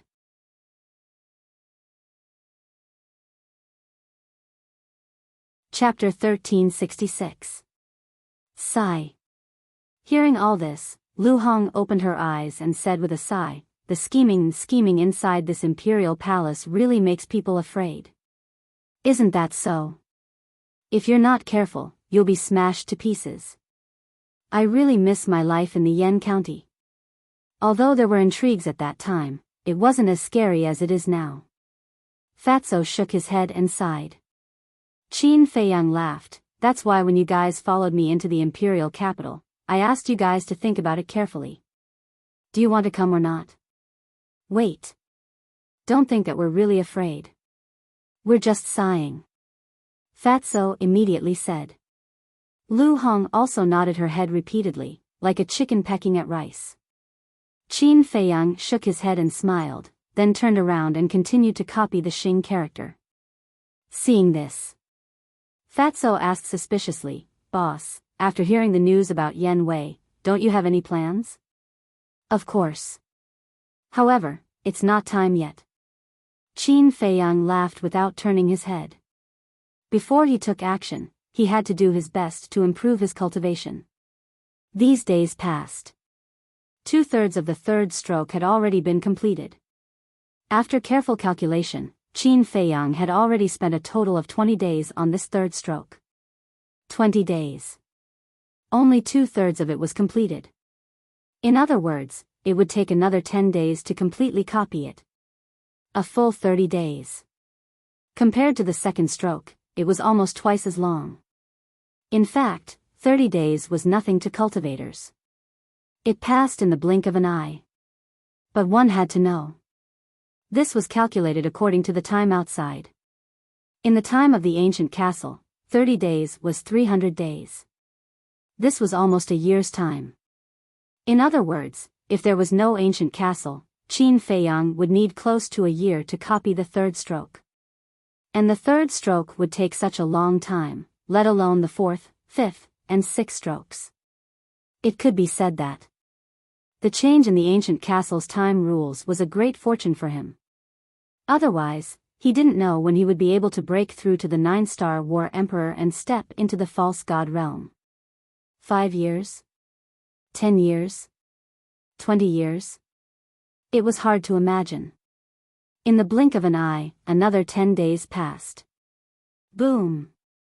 That afternoon. After continuous hard work, Qin Feiyang finally finished copying the remaining 1/3 of the book. His cultivation had also soared to the level of a 4-star combat emperor. This time, he had broken through 2 minor realms in a row. It could be said that his gains were not small. His eyes flickered as he looked at the 4th stroke of the Xing character. Finally, he closed the book. Whoosh! The next moment, Qin Feiyang appeared in Bright Heaven Palace. During these 10 days, Yen Wei sent back another piece of news. The Qinghai nephrite had been found. To be on the safe side, the imperial tutor found 2 basin-sized soft jades before returning from the Sea of Reincarnation. The real imperial jade seal was made from Qinghai nephrite. Standing in the main hall, Qin Feiyang pondered for a moment, then opened the door and sat on the throne, as if waiting for something. Time slowly passed. Night fell. The full moon hung in the sky and the stars twinkled. The vast star domain gave people a mysterious feeling. Qin Feiyang walked out of Bright Heaven Palace and stood outside the door. Looking at the starry sky, he muttered, "What's beyond the starry sky? What's above War God? Where is the end of the path of cultivation?" For a moment, his mood soared. His consciousness left his body and flew into the starry sky, as if merging with the thousands of stars. He felt the majestic aura of the starry sky. At the same time, he also felt a cold sense of loneliness. Gradually, he involuntarily soared into the sky. Finally, he stood in the sky above the imperial capital like an immortal. His long hair danced in the wind, his clothes fluttered, and the aura of his entire body became ethereal. Moreover, his expression also became like an ancient well without ripples. He seemed to have entered a mysterious realm, and his body and mind had an indescribable carefree feeling. At this moment, the brilliance of the moon seemed to be brighter than before. The light of the stars also seemed to be brighter than before. Qin Feiyang calmly looked at the night sky and slowly closed his eyes. His aura became more and more ethereal. Looking from afar, he was like a god that was about to ride the wind. At this moment, his heart was unprecedentedly quiet. It seemed that he had forgotten everything. What is Qin Feiyang doing up there? Qin Feiyang's abnormality was gradually discovered by people. More and more people raised their heads and looked at Qin Feiyang, their faces full of suspicion. No one knew how long had passed. Qin Feiyang slowly raised his hands and slowly waved them in the void. Soon, an invisible force emerged, but the strange thing was that this invisible force did not have the slightest aura. However, the space around Qin Feiyang started to vibrate slowly because of this invisible force. In the end, it twisted crazily. The void seemed to be about to shatter. The people of the imperial palace below were full of surprise and doubt. Although the invisible force that pervaded around Qin Feiyang did not have the slightest aura, it gave them a fatal sense of crisis. However, Qin Feiyang seemed to be unaware of it. His eyes were still closed, and his hands were constantly waving. But the speed did not change at all. It was very slow. It seemed to be playing in slow motion. There were more and more onlookers below.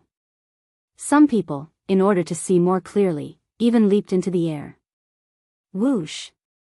2 figures of light broke through the air. It was Yan Wei and the state preceptor. What's the situation? After discovering Qin Feiyang's abnormality, they were slightly stunned and immediately grabbed a eunuch to ask. Greetings, state preceptor. The eunuch hurriedly bowed and then said, I don't know. From just now until now, he has been standing in the air and waving his hands. We don't understand. Hearing this, the 2 of them raised their heads again and looked at Qin Feiyang suspiciously. On the other side, Elder Qin and the commander of the Kirin army also broke through the air. Without exception, their faces were full of doubts. Time passed breath by breath. Everyone still did not understand. But Yan Wei found a clue. He found that Qin Feiyang was actually repeating the battle art.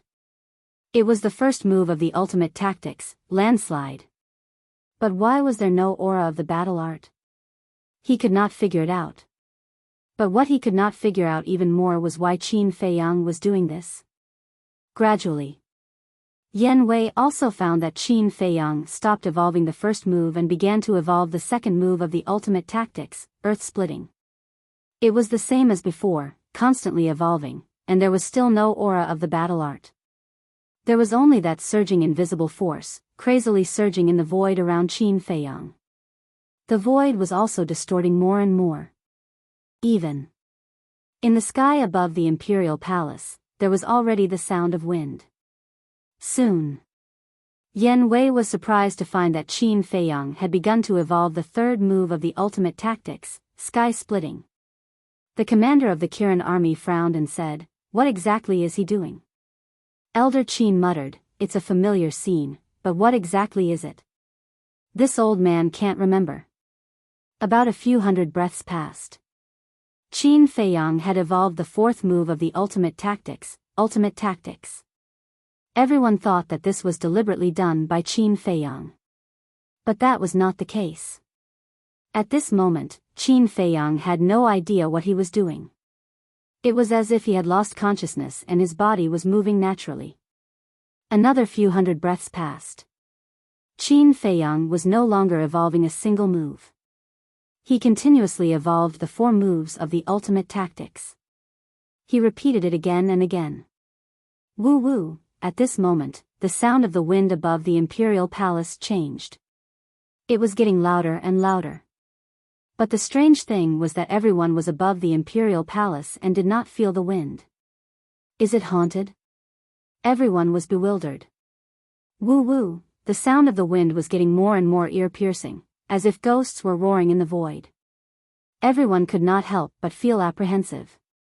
A battle art without aura, the sound of the wind without wind, what a familiar scene, where have I seen it before, Elder Qin whispered. The Imperial Preceptor was also muttering to himself. How is this possible? Suddenly, the Imperial Preceptor seemed to have thought of something as his body shook violently. His old face was full of disbelief. Elder Qin and the commander of the Kirin army looked at the Imperial Preceptor. Yan Wei, as well as the people below and around, looked at the Imperial Preceptor one after another. The Imperial Preceptor was silent as he stared at Qin Feiyang. The murderous intent in his eyes was undisguised. Could it be, looking at the Imperial Preceptor's expression, Elder Qin seemed to have thought of something. His gaze trembled slightly as he suddenly raised his head to look at Qin Feiyang. His old eyes were full of bewilderment. Why, such a difficult thing, how could you do it? No. There can only be one monster in the great Qin Empire, and that is Zhuge Mingyang. You must die. The Imperial Preceptor muttered and suddenly soared into the sky, carrying a surging divine aura as he charged toward Qin Feiyang. Yan Wei's expression changed. What was going on? Why would the Imperial Preceptor suddenly have the intention to kill Qin Feiyang? What should I do? His mind was in a mess. Should he save Qin Feiyang? But if he did so, his identity would be exposed. One had to know. In order to gain the trust of the Imperial Preceptor, whether it was him or Qin Feiyang, they had both paid too much. But if he didn't save him? With Qin Feiyang's current state, he would definitely die. No. Even if my identity is exposed, I can't let the young lord fall into danger. Yan Wei gritted his teeth and was about to shout. Swoosh. But at this moment, a ray of divine light soared into the sky and flew toward the Imperial Preceptor. Yan Wei hurriedly looked over. It turned out to be Elder Qin. Don't even think about succeeding. Elder Qin's eyes were gloomy. That terrifying divine might was like a tide, covering the sky and covering the earth as it rushed toward the Imperial Preceptor. However, there was a trace of excitement on his face as he muttered, I didn't expect this brat to be able to enter the ethereal realm. Seeing Elder Qin make a move, Yan Wei also heaved a sigh of relief. The Imperial Preceptor waved his hand and his divine might roared out, colliding with Elder Qin's divine might as he shouted, Old thing, don't meddle in other people's business. You still dare to make a move here? Aren't you afraid of destroying the Imperial Palace and angering Emperor Hong? Elder Qin secretly sneered. Emperor Hong. The Imperial Preceptor's gaze trembled as he looked at the Imperial Palace below.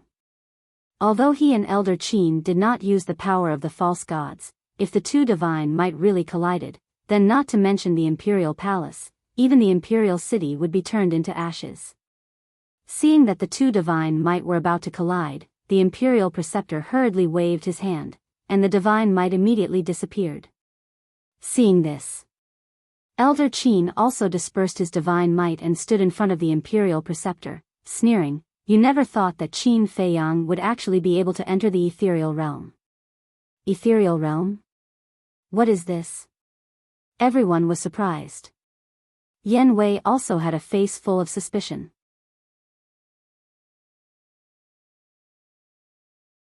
Chapter 1367. Wrong. In your eyes, Qin Feiyang is a big problem. But in this old man's eyes, he is the hope of my great Qin, the future pillar. This old man will not allow anyone to hurt him. Old Qin secretly shouted. Hope, pillar, the imperial preceptor muttered to himself, a sharp light flashing in his eyes, and secretly said, "I didn't expect you to have already sided with Qin Feiyang." Humph. Old Qin snorted coldly, and said, "This old man has never sided with anyone, only standing on the side of justice." Ha! The imperial preceptor laughed loudly, as if he had heard the biggest joke in the world.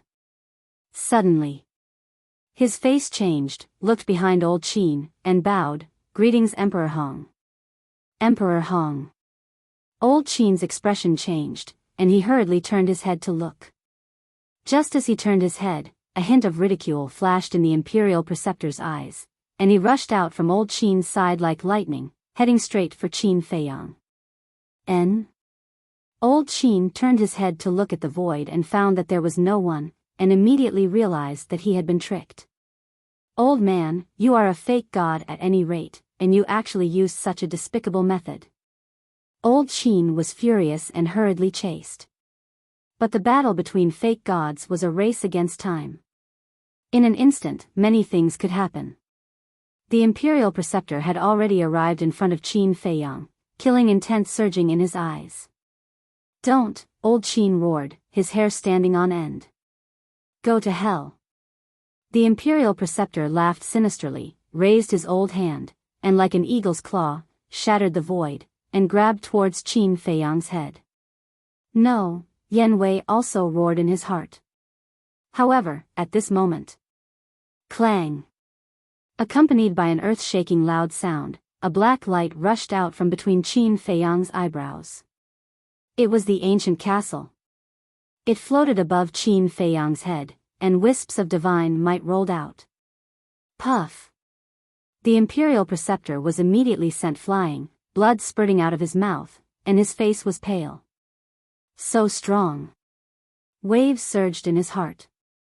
At the same time, looking at this scene, old Qin was also shocked to the extreme.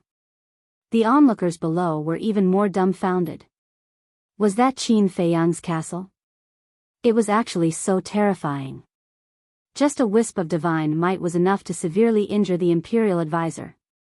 That's great. With the protection of the ancient castle, not to mention the imperial advisor, even if Emperor Hong were to appear, he might not be able to harm young lord. Yan Wei mumbled. His heart that had been hanging in the air finally calmed down. Then he looked at Qin Feiyang. Such a great commotion had occurred, yet he seemed as if he didn't know anything. He still had his eyes closed as he ceaselessly repeated the 4 moves of the void end technique. However, if one were to observe carefully, they would discover that the speed at which he was evolving was increasing bit by bit. Woo-woo, the sound of the wind became more and more deafening. It felt as if a level 12 typhoon was blowing in the sky above the imperial palace. The invisible force that permeated Qin Feiyang's surroundings also became more and more turbulent. After stabilizing his body, the state preceptor coldly stared at Qin Feiyang and the castle from afar. This old man is unwilling. Suddenly, he wiped off the blood from the corner of his mouth and once again charged towards Qin Feiyang with monstrous anger. How can an ant shake a tree? Old man Qin sneered and turned to retreat to the side. The commander of the Kirin army flew to old man Qin's side and asked, "Old man Qin, what is the ethereal realm? Let's talk about it later." Old man Qin waved his hand and looked at the imperial advisor without blinking. Puff! Before the imperial advisor could even get close, he was once again sent flying by the divine might emitted by the ancient castle. And this time, the injuries he suffered were even more serious than before. His body directly cracked, as if it was about to be torn apart. The divine blood was like rain, sprinkling down from the sky. With such a divine object in hand, who in the world can kill him? Old man Qin whispered. Why is it like this? This old man refuses to accept this. The imperial advisor roared again and again, as if he had gone mad, and was about to charge towards Qin Feiyang again. Seeing this, Yan Wei secretly sneered, quickly flew into the sky, pulled the imperial advisor, and sent a sound transmission, "Lord, don't be rash. Let go." The imperial advisor shouted angrily. He was about to lose his mind and couldn't listen to anything. "Lord." Yan Wei secretly shouted and said, "Qin Feiyang has the protection of the ancient castle, you can't kill him. If you continue to attack, the one who will be injured and embarrassed in the end will only be you. Moreover, have you forgotten? We still need his help with something. This imperial advisor is a false god, how can I not kill him? Get out of my way, if you dare to block my way again, don't blame me for being merciless." The imperial advisor pushed Yan Wei away. Pa! But the next moment, under the inconceivable gazes of countless people, Yan Wei raised his hand and slapped the imperial advisor's old face. The imperial advisor was stunned. Old man Qin and the commander of the Kirin army were also stunned. He actually dared to hit the imperial advisor. Was this person not afraid of death? Yan Wei, on the other hand, was secretly chuckling. That slap was really satisfying. You dare to hit this imperial advisor. The imperial advisor was angry, his killing intent surging. Yan Wei didn't panic at all, looked straight at the imperial advisor, and said, "If this lowly one can wake you up, then even if you kill this lowly one now, this lowly one doesn't care. They were righteous and loyal. In other words, I'm doing it for your own good. If it was someone else, I wouldn't hit them." If Qin Feiyang heard these words, he would definitely give Yan Wei a thumbs up. Hitting the imperial advisor and also showing his loyalty, it was killing two birds with one stone. The imperial advisor glared at Yan Wei, suddenly waved his hand and slapped Yan Wei's face. Yan Wei didn't move, blood flowing from the corner of his mouth. "When we go back, I will slowly deal with you." The imperial advisor snorted from his nose and looked up at Qin Feiyang, the coldness in his eyes difficult to dissipate. Actually, in his heart, he was very grateful to Yan Wei. If Yan Wei hadn't slapped him awake, he would still be doing something stupid. However, being slapped by his own subordinate in front of everyone, as the state preceptor, he couldn't bear it. Therefore, that was why he slapped Yan Wei and said that he would slowly deal with Yan Wei when he went back. That way, he wouldn't lose too much face. At this moment, the speed at which Qin Feiyang executed the 4 stanzas of the Ruins of End was so fast that no one could catch it. What exactly is he doing? Everyone was puzzled. Swash! All of a sudden, a purple-robed young man descended into the void not far away. How is that possible? The moment that person appeared and saw Qin Feiyang's abnormality, his face was filled with disbelief. "Senior brother Zhuge, what is he doing?" In the crowd, a few young men flew to the purple-robed young man and asked. These people were all dressed in the robes of the disciples of the combat god Hall and had an imposing aura. However, the purple-robed young man turned a deaf ear to them and stared at Qin Feiyang with a deadly gaze. This purple-robed young man was Zhuge Mingyang. "Senior brother Zhuge?" Seeing that Zhuge didn't say anything, the few of them looked at him suspiciously. There was a flash of anger in Zhuge Mingyang's eyes as he shouted at the few of them, "Get lost." The few of them froze and retreated to the side resentfully. How is that possible? There are countless monsters in the world, but since ancient times, there are only a handful of people who can enter the ethereal realm. How is it possible for Qin Feiyang, that bastard, to do it? Is this a dream? Zhuge Mingyang looked at Qin Feiyang again and muttered to himself. There was a hint of hostility between his brows. Time passed by quietly. At this moment, to the imperial advisor and Zhuge Mingyang, every breath felt extremely long. Swoosh! Zhuge Mingyang clenched his fists and rushed to the front of the imperial advisor. He said telepathically, "Old ancestor, you must kill him. I've already tried. With the castle protecting him, I can't get close." The imperial advisor thought to himself. Why, I, Zhuge Mingyang, am such a monstrous person, but I don't even have a single legendary item. What ability does this little bastard have to possess 2 divine items? Damned heavens, why are you so biased? Zhuge Mingyang looked at the castle and roared in his heart. He was about to go crazy with hatred.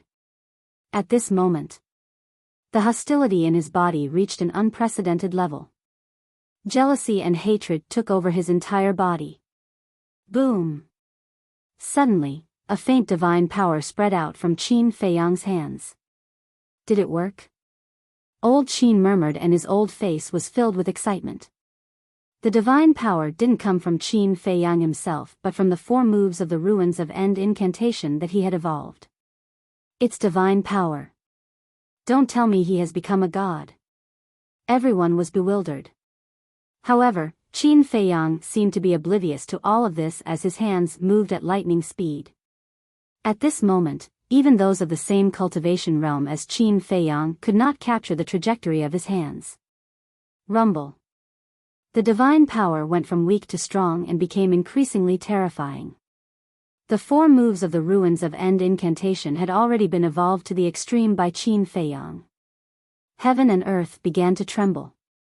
In the starry sky, the hazy moonlight and resplendent starlight turned into ribbons that flooded the sky and converged towards Qin Feiyang. At this moment, the sky above the palace was as bright as day. Qin Feiyang stood in the moonlight and starlight. His skin was translucent and his long hair fluttered, emitting a mighty aura like a god that had descended to the world. Boom! About a few hundred breaths passed.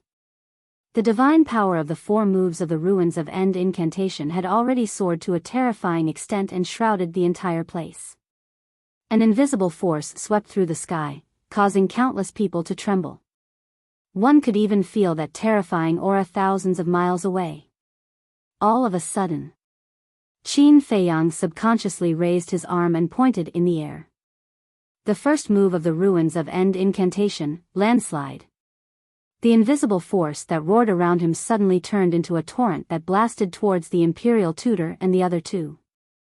The divine power was overwhelming. Provoking me? The imperial tutor was enraged.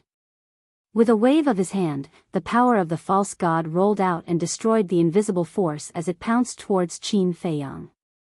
The divine light of the ancient castle fell and formed a barrier. The power of the false god blasted on the barrier but did not cause any waves and instantly disappeared. The collapse of the first move did not cause any injuries to Qin Feiyang either. Obviously, the ancient castle helped him to resolve the backlash of the collapse of the battle art. Immediately after, Qin Feiyang subconsciously pointed in the air again. The second move of the ruins of end incantation. It also contained an extremely terrifying divine power. Don't go too far.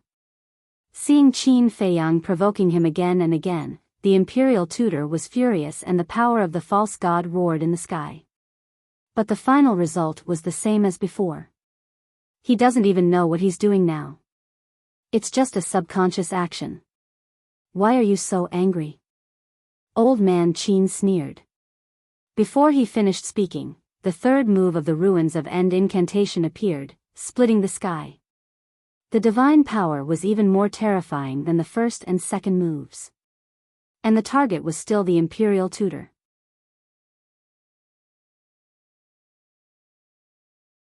Chapter 1368. However, what the imperial tutor did not expect was that the aura of the third move had already locked onto him. Bang! An invisible force blasted on his body. A destructive aura instantly spread out. The imperial tutor was fine. After all, he was a pseudo-god and Qin Feiyang was only a 4-star combat emperor. The difference was huge. However, Yan Wei and Zhuge Mingyang were not so lucky. Their cultivation was not as good as Qin Feiyang. Furthermore, they were not mentally prepared and their bodies were covered in blood. Fortunately, the imperial tutor reacted in time and erased the destructive aura. Otherwise, the two of them might lose their lives. After the event, Yan Wei smiled bitterly and did not say anything. However, Zhuge Mingyang was extremely furious.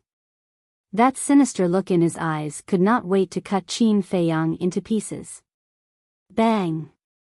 However, Qin Feiyang did not know this. He pointed his index finger in the air and the fourth move of the ultimate appeared. It continued to roar towards the imperial tutor. The divine power that it emitted was almost twice as strong as the third move. The imperial tutor's face was gloomy. He waved his hand and the divine power surged and easily disintegrated the fourth move. Although he could easily disintegrate Qin Feiyang's ultimate art, Qin Feiyang's unconscious provocation made him very angry. Look at Qin Feiyang again. After performing the fourth move, he lowered his hands and the invisible force that filled the air gradually dissipated.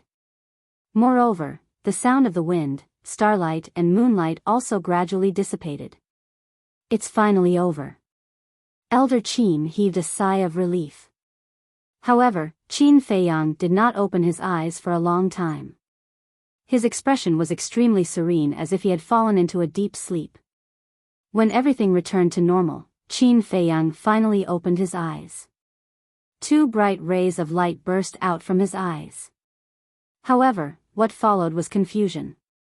What's wrong with me? Qin Feiyang muttered. He looked at Elder Qin, the imperial tutor and the rest and then at the crowd below. He asked suspiciously, why are there so many people? Swoosh. Old man Qin rushed over to Qin Feiyang and asked, you don't remember anything? Qin Feiyang pondered for a while and said, I only remember that when I walked out of the hall and looked at the moonlight, I had a feeling. But gradually, I seem to have entered a wonderful state. This is the ethereal realm. Old Qin said. Ethereal realm? Qin Feiyang was stunned and asked, what's this? Old man Qin glanced at the crowd below and said, let's go down first. All right. Qin Feiyang carried a bellyful of doubts as he plunged down towards Bright Sky Palace. Old Qin and the commander of the Kirin army followed closely behind. When the three of them entered Bright Heaven Palace, Yan Wei retracted his gaze and asked softly, my lord, what exactly is the ethereal realm? The imperial advisor ignored him. He looked at Zhuge Mingyang and transmitted his voice to him, don't be discouraged. No matter what, you've entered the ethereal realm earlier than him. I did enter the ethereal realm earlier than him. But old ancestor, have you ever thought about how much older I am than him? Zhuge Mingyang mocked himself. When Qin Feiyang was just born, he had already entered the temple and was famous in the imperial capital. It could be said that he could be considered to have watched Qin Feiyang grow up. This was the essential difference. Bright Heaven Palace. Old man Qin explained the situation of the ethereal realm to Qin Feiyang and the commander of the Kirin army in detail. It turned out that the ethereal realm was a kind of selfless and selfless state. Entering the ethereal realm, whether it was potential or comprehension, it would be greatly improved. But this improvement was only temporary. Once awakened from the ethereal realm, it would disappear. However, although it was short, it was enough to make a person undergo earth-shattering changes.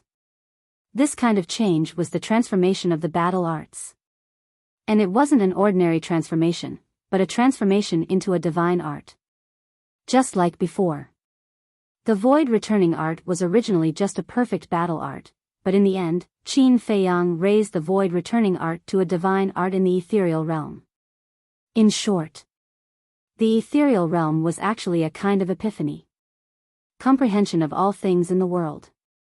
There was no shortcut to this kind of comprehension. Some people would never be able to enter the ethereal realm in their entire lives. And some people could only enter once in their entire lives. In short, the ethereal realm could only be encountered by chance and not sought. It completely depended on chance and luck. After listening to Old Man Qin's explanation, Qin Feiyang waved his hand and evolved the first move of the void-returning art, landslide. Feeling that astonishing divine might, the excitement in his eyes could not be concealed. Unexpectedly, he could actually step into such a magical realm. Old Man Qin asked, "Do you know how the late emperor created the divine dragon art back then?" Qin Feiyang was slightly stunned, and asked suspiciously, "Also enter the ethereal realm?" "Yes." Old Man Qin nodded and said, "However, don't be too proud, because someone entered the ethereal realm before you." Qin Feiyang was surprised, and asked, "Who is it?" "You know him." Old Man Qin said. "I know him." Qin Feiyang frowned, a figure suddenly appeared in his mind, and said, "It's Zhuge Mingyang?" "That's right. It's just that when he entered the ethereal realm, he wasn't in the imperial city, so very few people know about it." Old Man Qin said. Qin Feiyang's eyes flashed with a cold light and said, "You mean, in order to transform a battle art into a divine art, only by entering the ethereal realm can it be done?" "Yes." Old Man Qin nodded and smiled. "However, you don't have to compete with Zhuge Mingyang. After all, you are much younger than him. Overall, you are still better than him." The commander of the Kirin army nodded in agreement. Because Zhuge Mingyang did not step into the ethereal realm when he was Qin Feiyang's age. "Why should I compete with him?" Qin Feiyang smiled faintly, waved his hand, and the first move of the ruins returning art, landslide, instantly collapsed. Swish. At this moment, two figures descended outside the main hall. Qin Feiyang looked up, and his eyes flashed. It was Yan Wei and the Imperial Preceptor. At the same time, Old Man Qin and the commander of the Kirin army also looked at the Imperial Preceptor, their eyes flashing coldly. Now, Old Man Qin and the commander of the Kirin army had completely fallen out with the Imperial Preceptor. Of course, the Imperial Preceptor did not have a good impression of Old Man Qin and the commander. In short, both sides were unhappy with each other. "Congratulations, congratulations." Yan Wei followed behind the Imperial Preceptor, and as he entered the main hall, he secretly smiled. Obviously, he had already heard about the ethereal realm from the Imperial Preceptor. Qin Feiyang secretly smiled, and asked in confusion, "What's with the injuries on your body?" Yan Wei was stunned, and said with a wry smile, "Isn't it your masterpiece?" "Me?" Qin Feiyang was stunned. The Imperial Preceptor is right, those who enter the ethereal realm don't know what to do. Yan Wei helplessly smiled, and briefly explained the situation at that time. After all, at this time, it was not suitable to talk for too long. Of course. Although it was just a few words, Yan Wei also explained the whole thing very clearly. This, Qin Feiyang was stunned, and secretly smiled, "Sorry. It's nothing. But you have to thank Old Man Qin for this." Yan Wei secretly said. "I know." Qin Feiyang said. During the conversation, the Imperial Preceptor came to Qin Feiyang and the other two, and stopped to look at Old Man Qin. Old Man Qin also looked at him. Both of their gazes were overbearing, and their gazes collided in the void, creating wisps of invisible sparks. The atmosphere became dignified all of a sudden. Qin Feiyang's eyes flashed, and he turned to look at Old Man Qin, and said, "I am very grateful for your help, but now, I have some private matters to discuss with the Imperial Preceptor, please leave first." "Private matters?" Old Man Qin raised his eyebrows. He was worried that Qin Feiyang and the Imperial Preceptor had some kind of deal. "Don't worry. I will never wallow in the mire with the Imperial Preceptor," Qin Feiyang secretly said. Old Man Qin looked at him deeply, opened a portal, and said to the commander of the Kirin army, "Let's go." Immediately, the two turned and walked toward the portal. "Commander." The Imperial Preceptor suddenly turned his eyes and fell on the commander of the Kirin army. The commander of the Kirin army stiffened, and asked without turning his head, "What's the matter?" The Imperial Preceptor needs to remind you that you are the commander of the Kirin army, and your duty is to guard the safety of the Imperial Palace, not to follow an idle person all day and do nothing. The Imperial Preceptor said. The commander of the Kirin army felt a chill in his heart. This old man really didn't give up the idea of killing him. Now, he followed Old Man Qin, and the Imperial Preceptor couldn't find a chance, so the Imperial Preceptor wanted to use this method to make him return to the Imperial Palace. Once he returned to the Imperial Palace, it would be like a sheep in a tiger's mouth, and there would be no escape. What a vicious heart. He muttered in his heart, and his face was full of disgust. I know what I am doing, don't worry about the Imperial Preceptor. It's good that you know what you are doing, or the Imperial Preceptor will have to consider whether to change the commander of the Kirin army. The Imperial Preceptor said expressionlessly. The commander of the Kirin army clenched his hands. This was forcing him to return to the Imperial Palace. Old Man Qin turned to look at the Imperial Preceptor and said, the commander of the Kirin army was personally appointed by His Majesty. Without His Majesty's sacred order, are you qualified to replace him? The Imperial Preceptor said lightly, he was personally appointed by His Majesty, but now I am in charge of the state affairs. Old Man Qin said, not in charge, but in charge. Although there is only one word difference, the meaning is completely different. The Imperial Preceptor's eyes flashed a touch of sharp light, and he nodded, yes, I admit that I am not qualified to be in charge of the state affairs, but what if the little prince inherits the throne? His face was full of ridicule.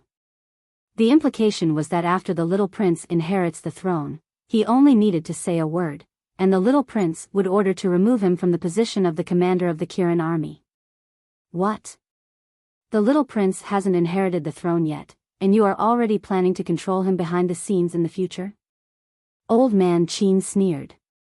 Old man, be careful of trouble from the mouth. The Imperial Preceptor's face darkened. The little prince was still young and didn't have the ability to deal with the state affairs. Then what would happen after he inherits the throne? Naturally, he, the Imperial Preceptor, would be in charge. When the time came. Whatever he said, the little prince would naturally have to do. But these were only his inner thoughts. He certainly didn't dare to show them. Who would have thought that Old Man Qin would directly expose his ambition in front of him at this moment, which made him angry out of shame.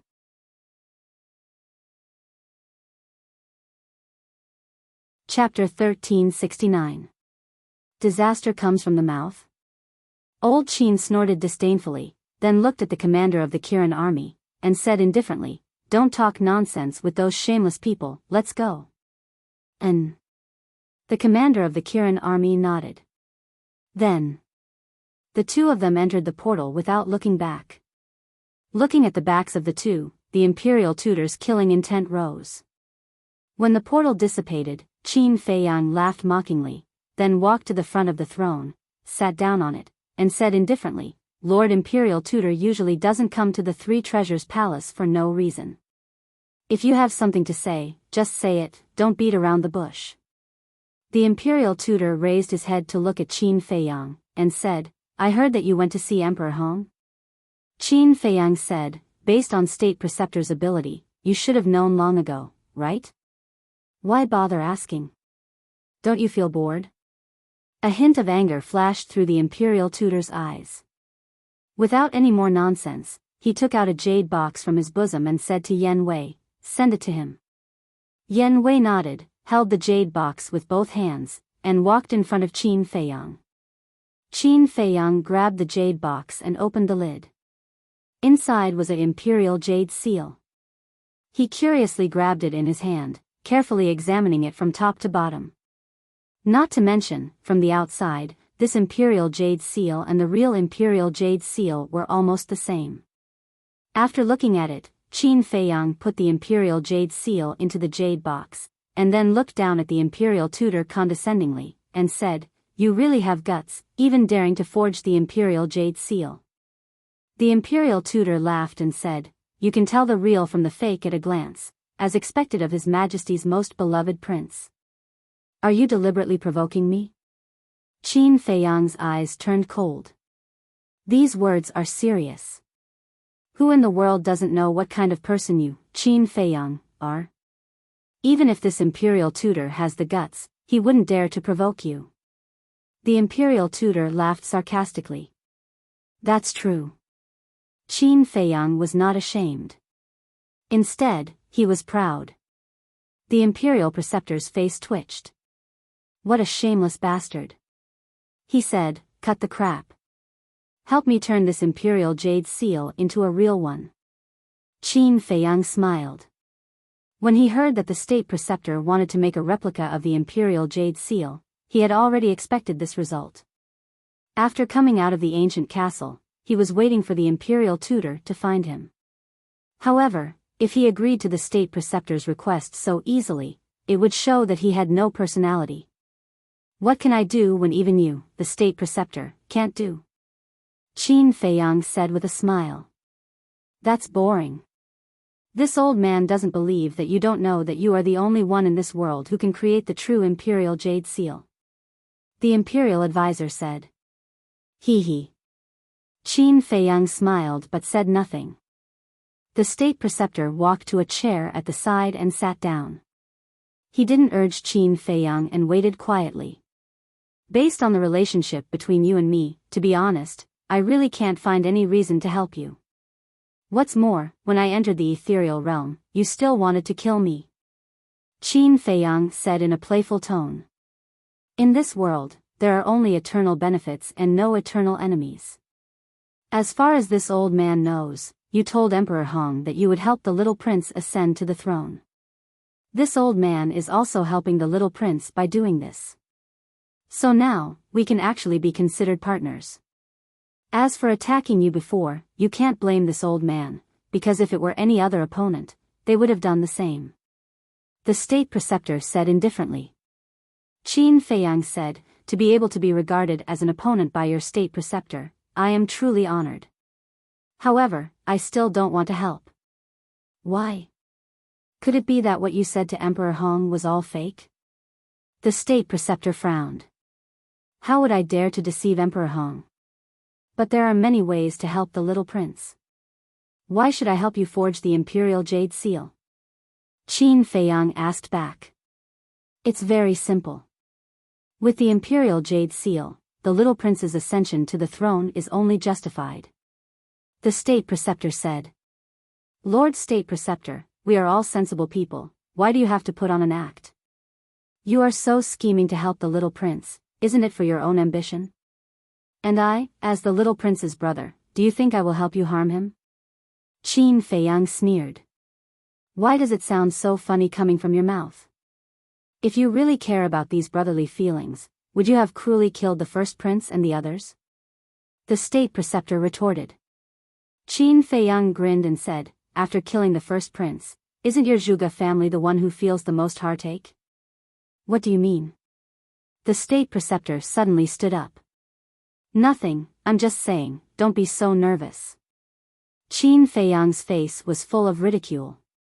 The state preceptor's eyes flickered. Why would this boy say such words? The one who felt heartache for the first prince was their Zhuge family. Could it be that this boy had already noticed something? Qin Feiyang changed the topic and said with a smile, actually, it's not difficult for me to help you. The state preceptor looked at him suspiciously. Qin Feiyang said, use a divine art in exchange. You, the state preceptor, was furious. Don't be in a hurry to get angry. This world has always been like this. Only when there is effort, there will be gain. Although now, you will lose a divine art, but you can use this to achieve your ambition. If you really want to calculate, Lord State Preceptor, you will only gain and not lose. Qin Feiyang said with a smile. The State Preceptor fell silent. If he could use a divine art in exchange for the great Qin's empire, of course it was worth it. However, he was afraid that Qin Feiyang would play tricks with him, and end up in a situation where he would suffer a double loss. Go back and think about it carefully. Qin Feiyang smiled faintly and directly ordered him to leave. The State Preceptor gritted his teeth and said in a deep voice, there's no need to think about it. This old man will agree to you now. However, I don't have a divine art, but I have a divine artifact. Moreover, you have to promise to help this old man and help the little prince ascend to the throne. As expected of the state preceptor, you are decisive and direct. So what if it's a divine artifact? Give it to me. Qin Feiyang's face was full of admiration and he reached out with a smile. The state preceptor took a deep breath and with a thought, a divine light swept out from his sea of qi and flew in front of Qin Feiyang. It was a book. However, it was different from ordinary books. This book was made of an unknown divine metal and it was suffused with a jet-black light. A shocking murderous aura could be felt from afar. On the cover of the book, there were 3 bold words written on it. 10,000 Beasts Diagram. These 3 words seemed to be condensed from divine power. Every stroke carried an imposing aura that oppressed the soul. 10,000 Beasts Diagram, Qin Feiyang frowned. Although this iron book did have the aura of a divine artifact, he still couldn't help but wonder if it was really a divine artifact. What's wrong? You suspect that it's fake?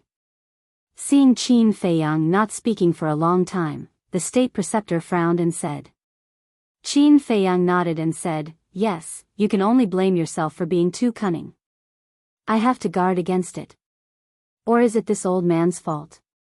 The state preceptor suddenly couldn't help but be angry and said, now this old man will erase the blood contract and let you drip blood to recognize it as your master to verify its authenticity. After saying that, with a thought, the blood contract immediately dissipated. Qin Feiyang didn't hesitate and immediately dripped blood to recognize it as his master.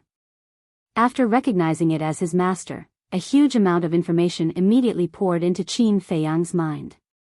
Qin Feiyang looked carefully. In the end, a trace of surprise climbed up on his face. This 10,000 Beasts diagram was really a divine artifact. There were a total of 99 pages, each page was made of divine iron and as thin as a cicada's wing. And according to the information, these 99 pages, each page could summon a beast spirit to help the master fight. In other words, this 10,000 Beasts diagram could summon 99 beast spirits to fight for him. The beast spirits on each page were different. Moreover, these 99 beast spirits were all divine beast spirits. For example, Divine Dragon, Fire Phoenix, Qilin, Torch Dragon, Hell God Hound and so on. The most important thing was that these beast spirits were immortal and indestructible. If they were scattered by someone, they could be summoned again the next day. Unless the 10,000 Beasts diagram was destroyed. However, soon, the joy in Qin Feiyang's heart was replaced by vigilance. He knew the state preceptor too well. With the state preceptor's character, it was impossible for him to simply give him a divine artifact. The state preceptor said impatiently, this old man has already given you the divine artifact, shouldn't you fulfill your promise now? I can't run away, why are you in such a hurry? Qin Feiyang smiled and was about to open the cover and open the first page. However, he was surprised to find that he couldn't open the cover. He frowned slightly and tried again, but he still couldn't open it.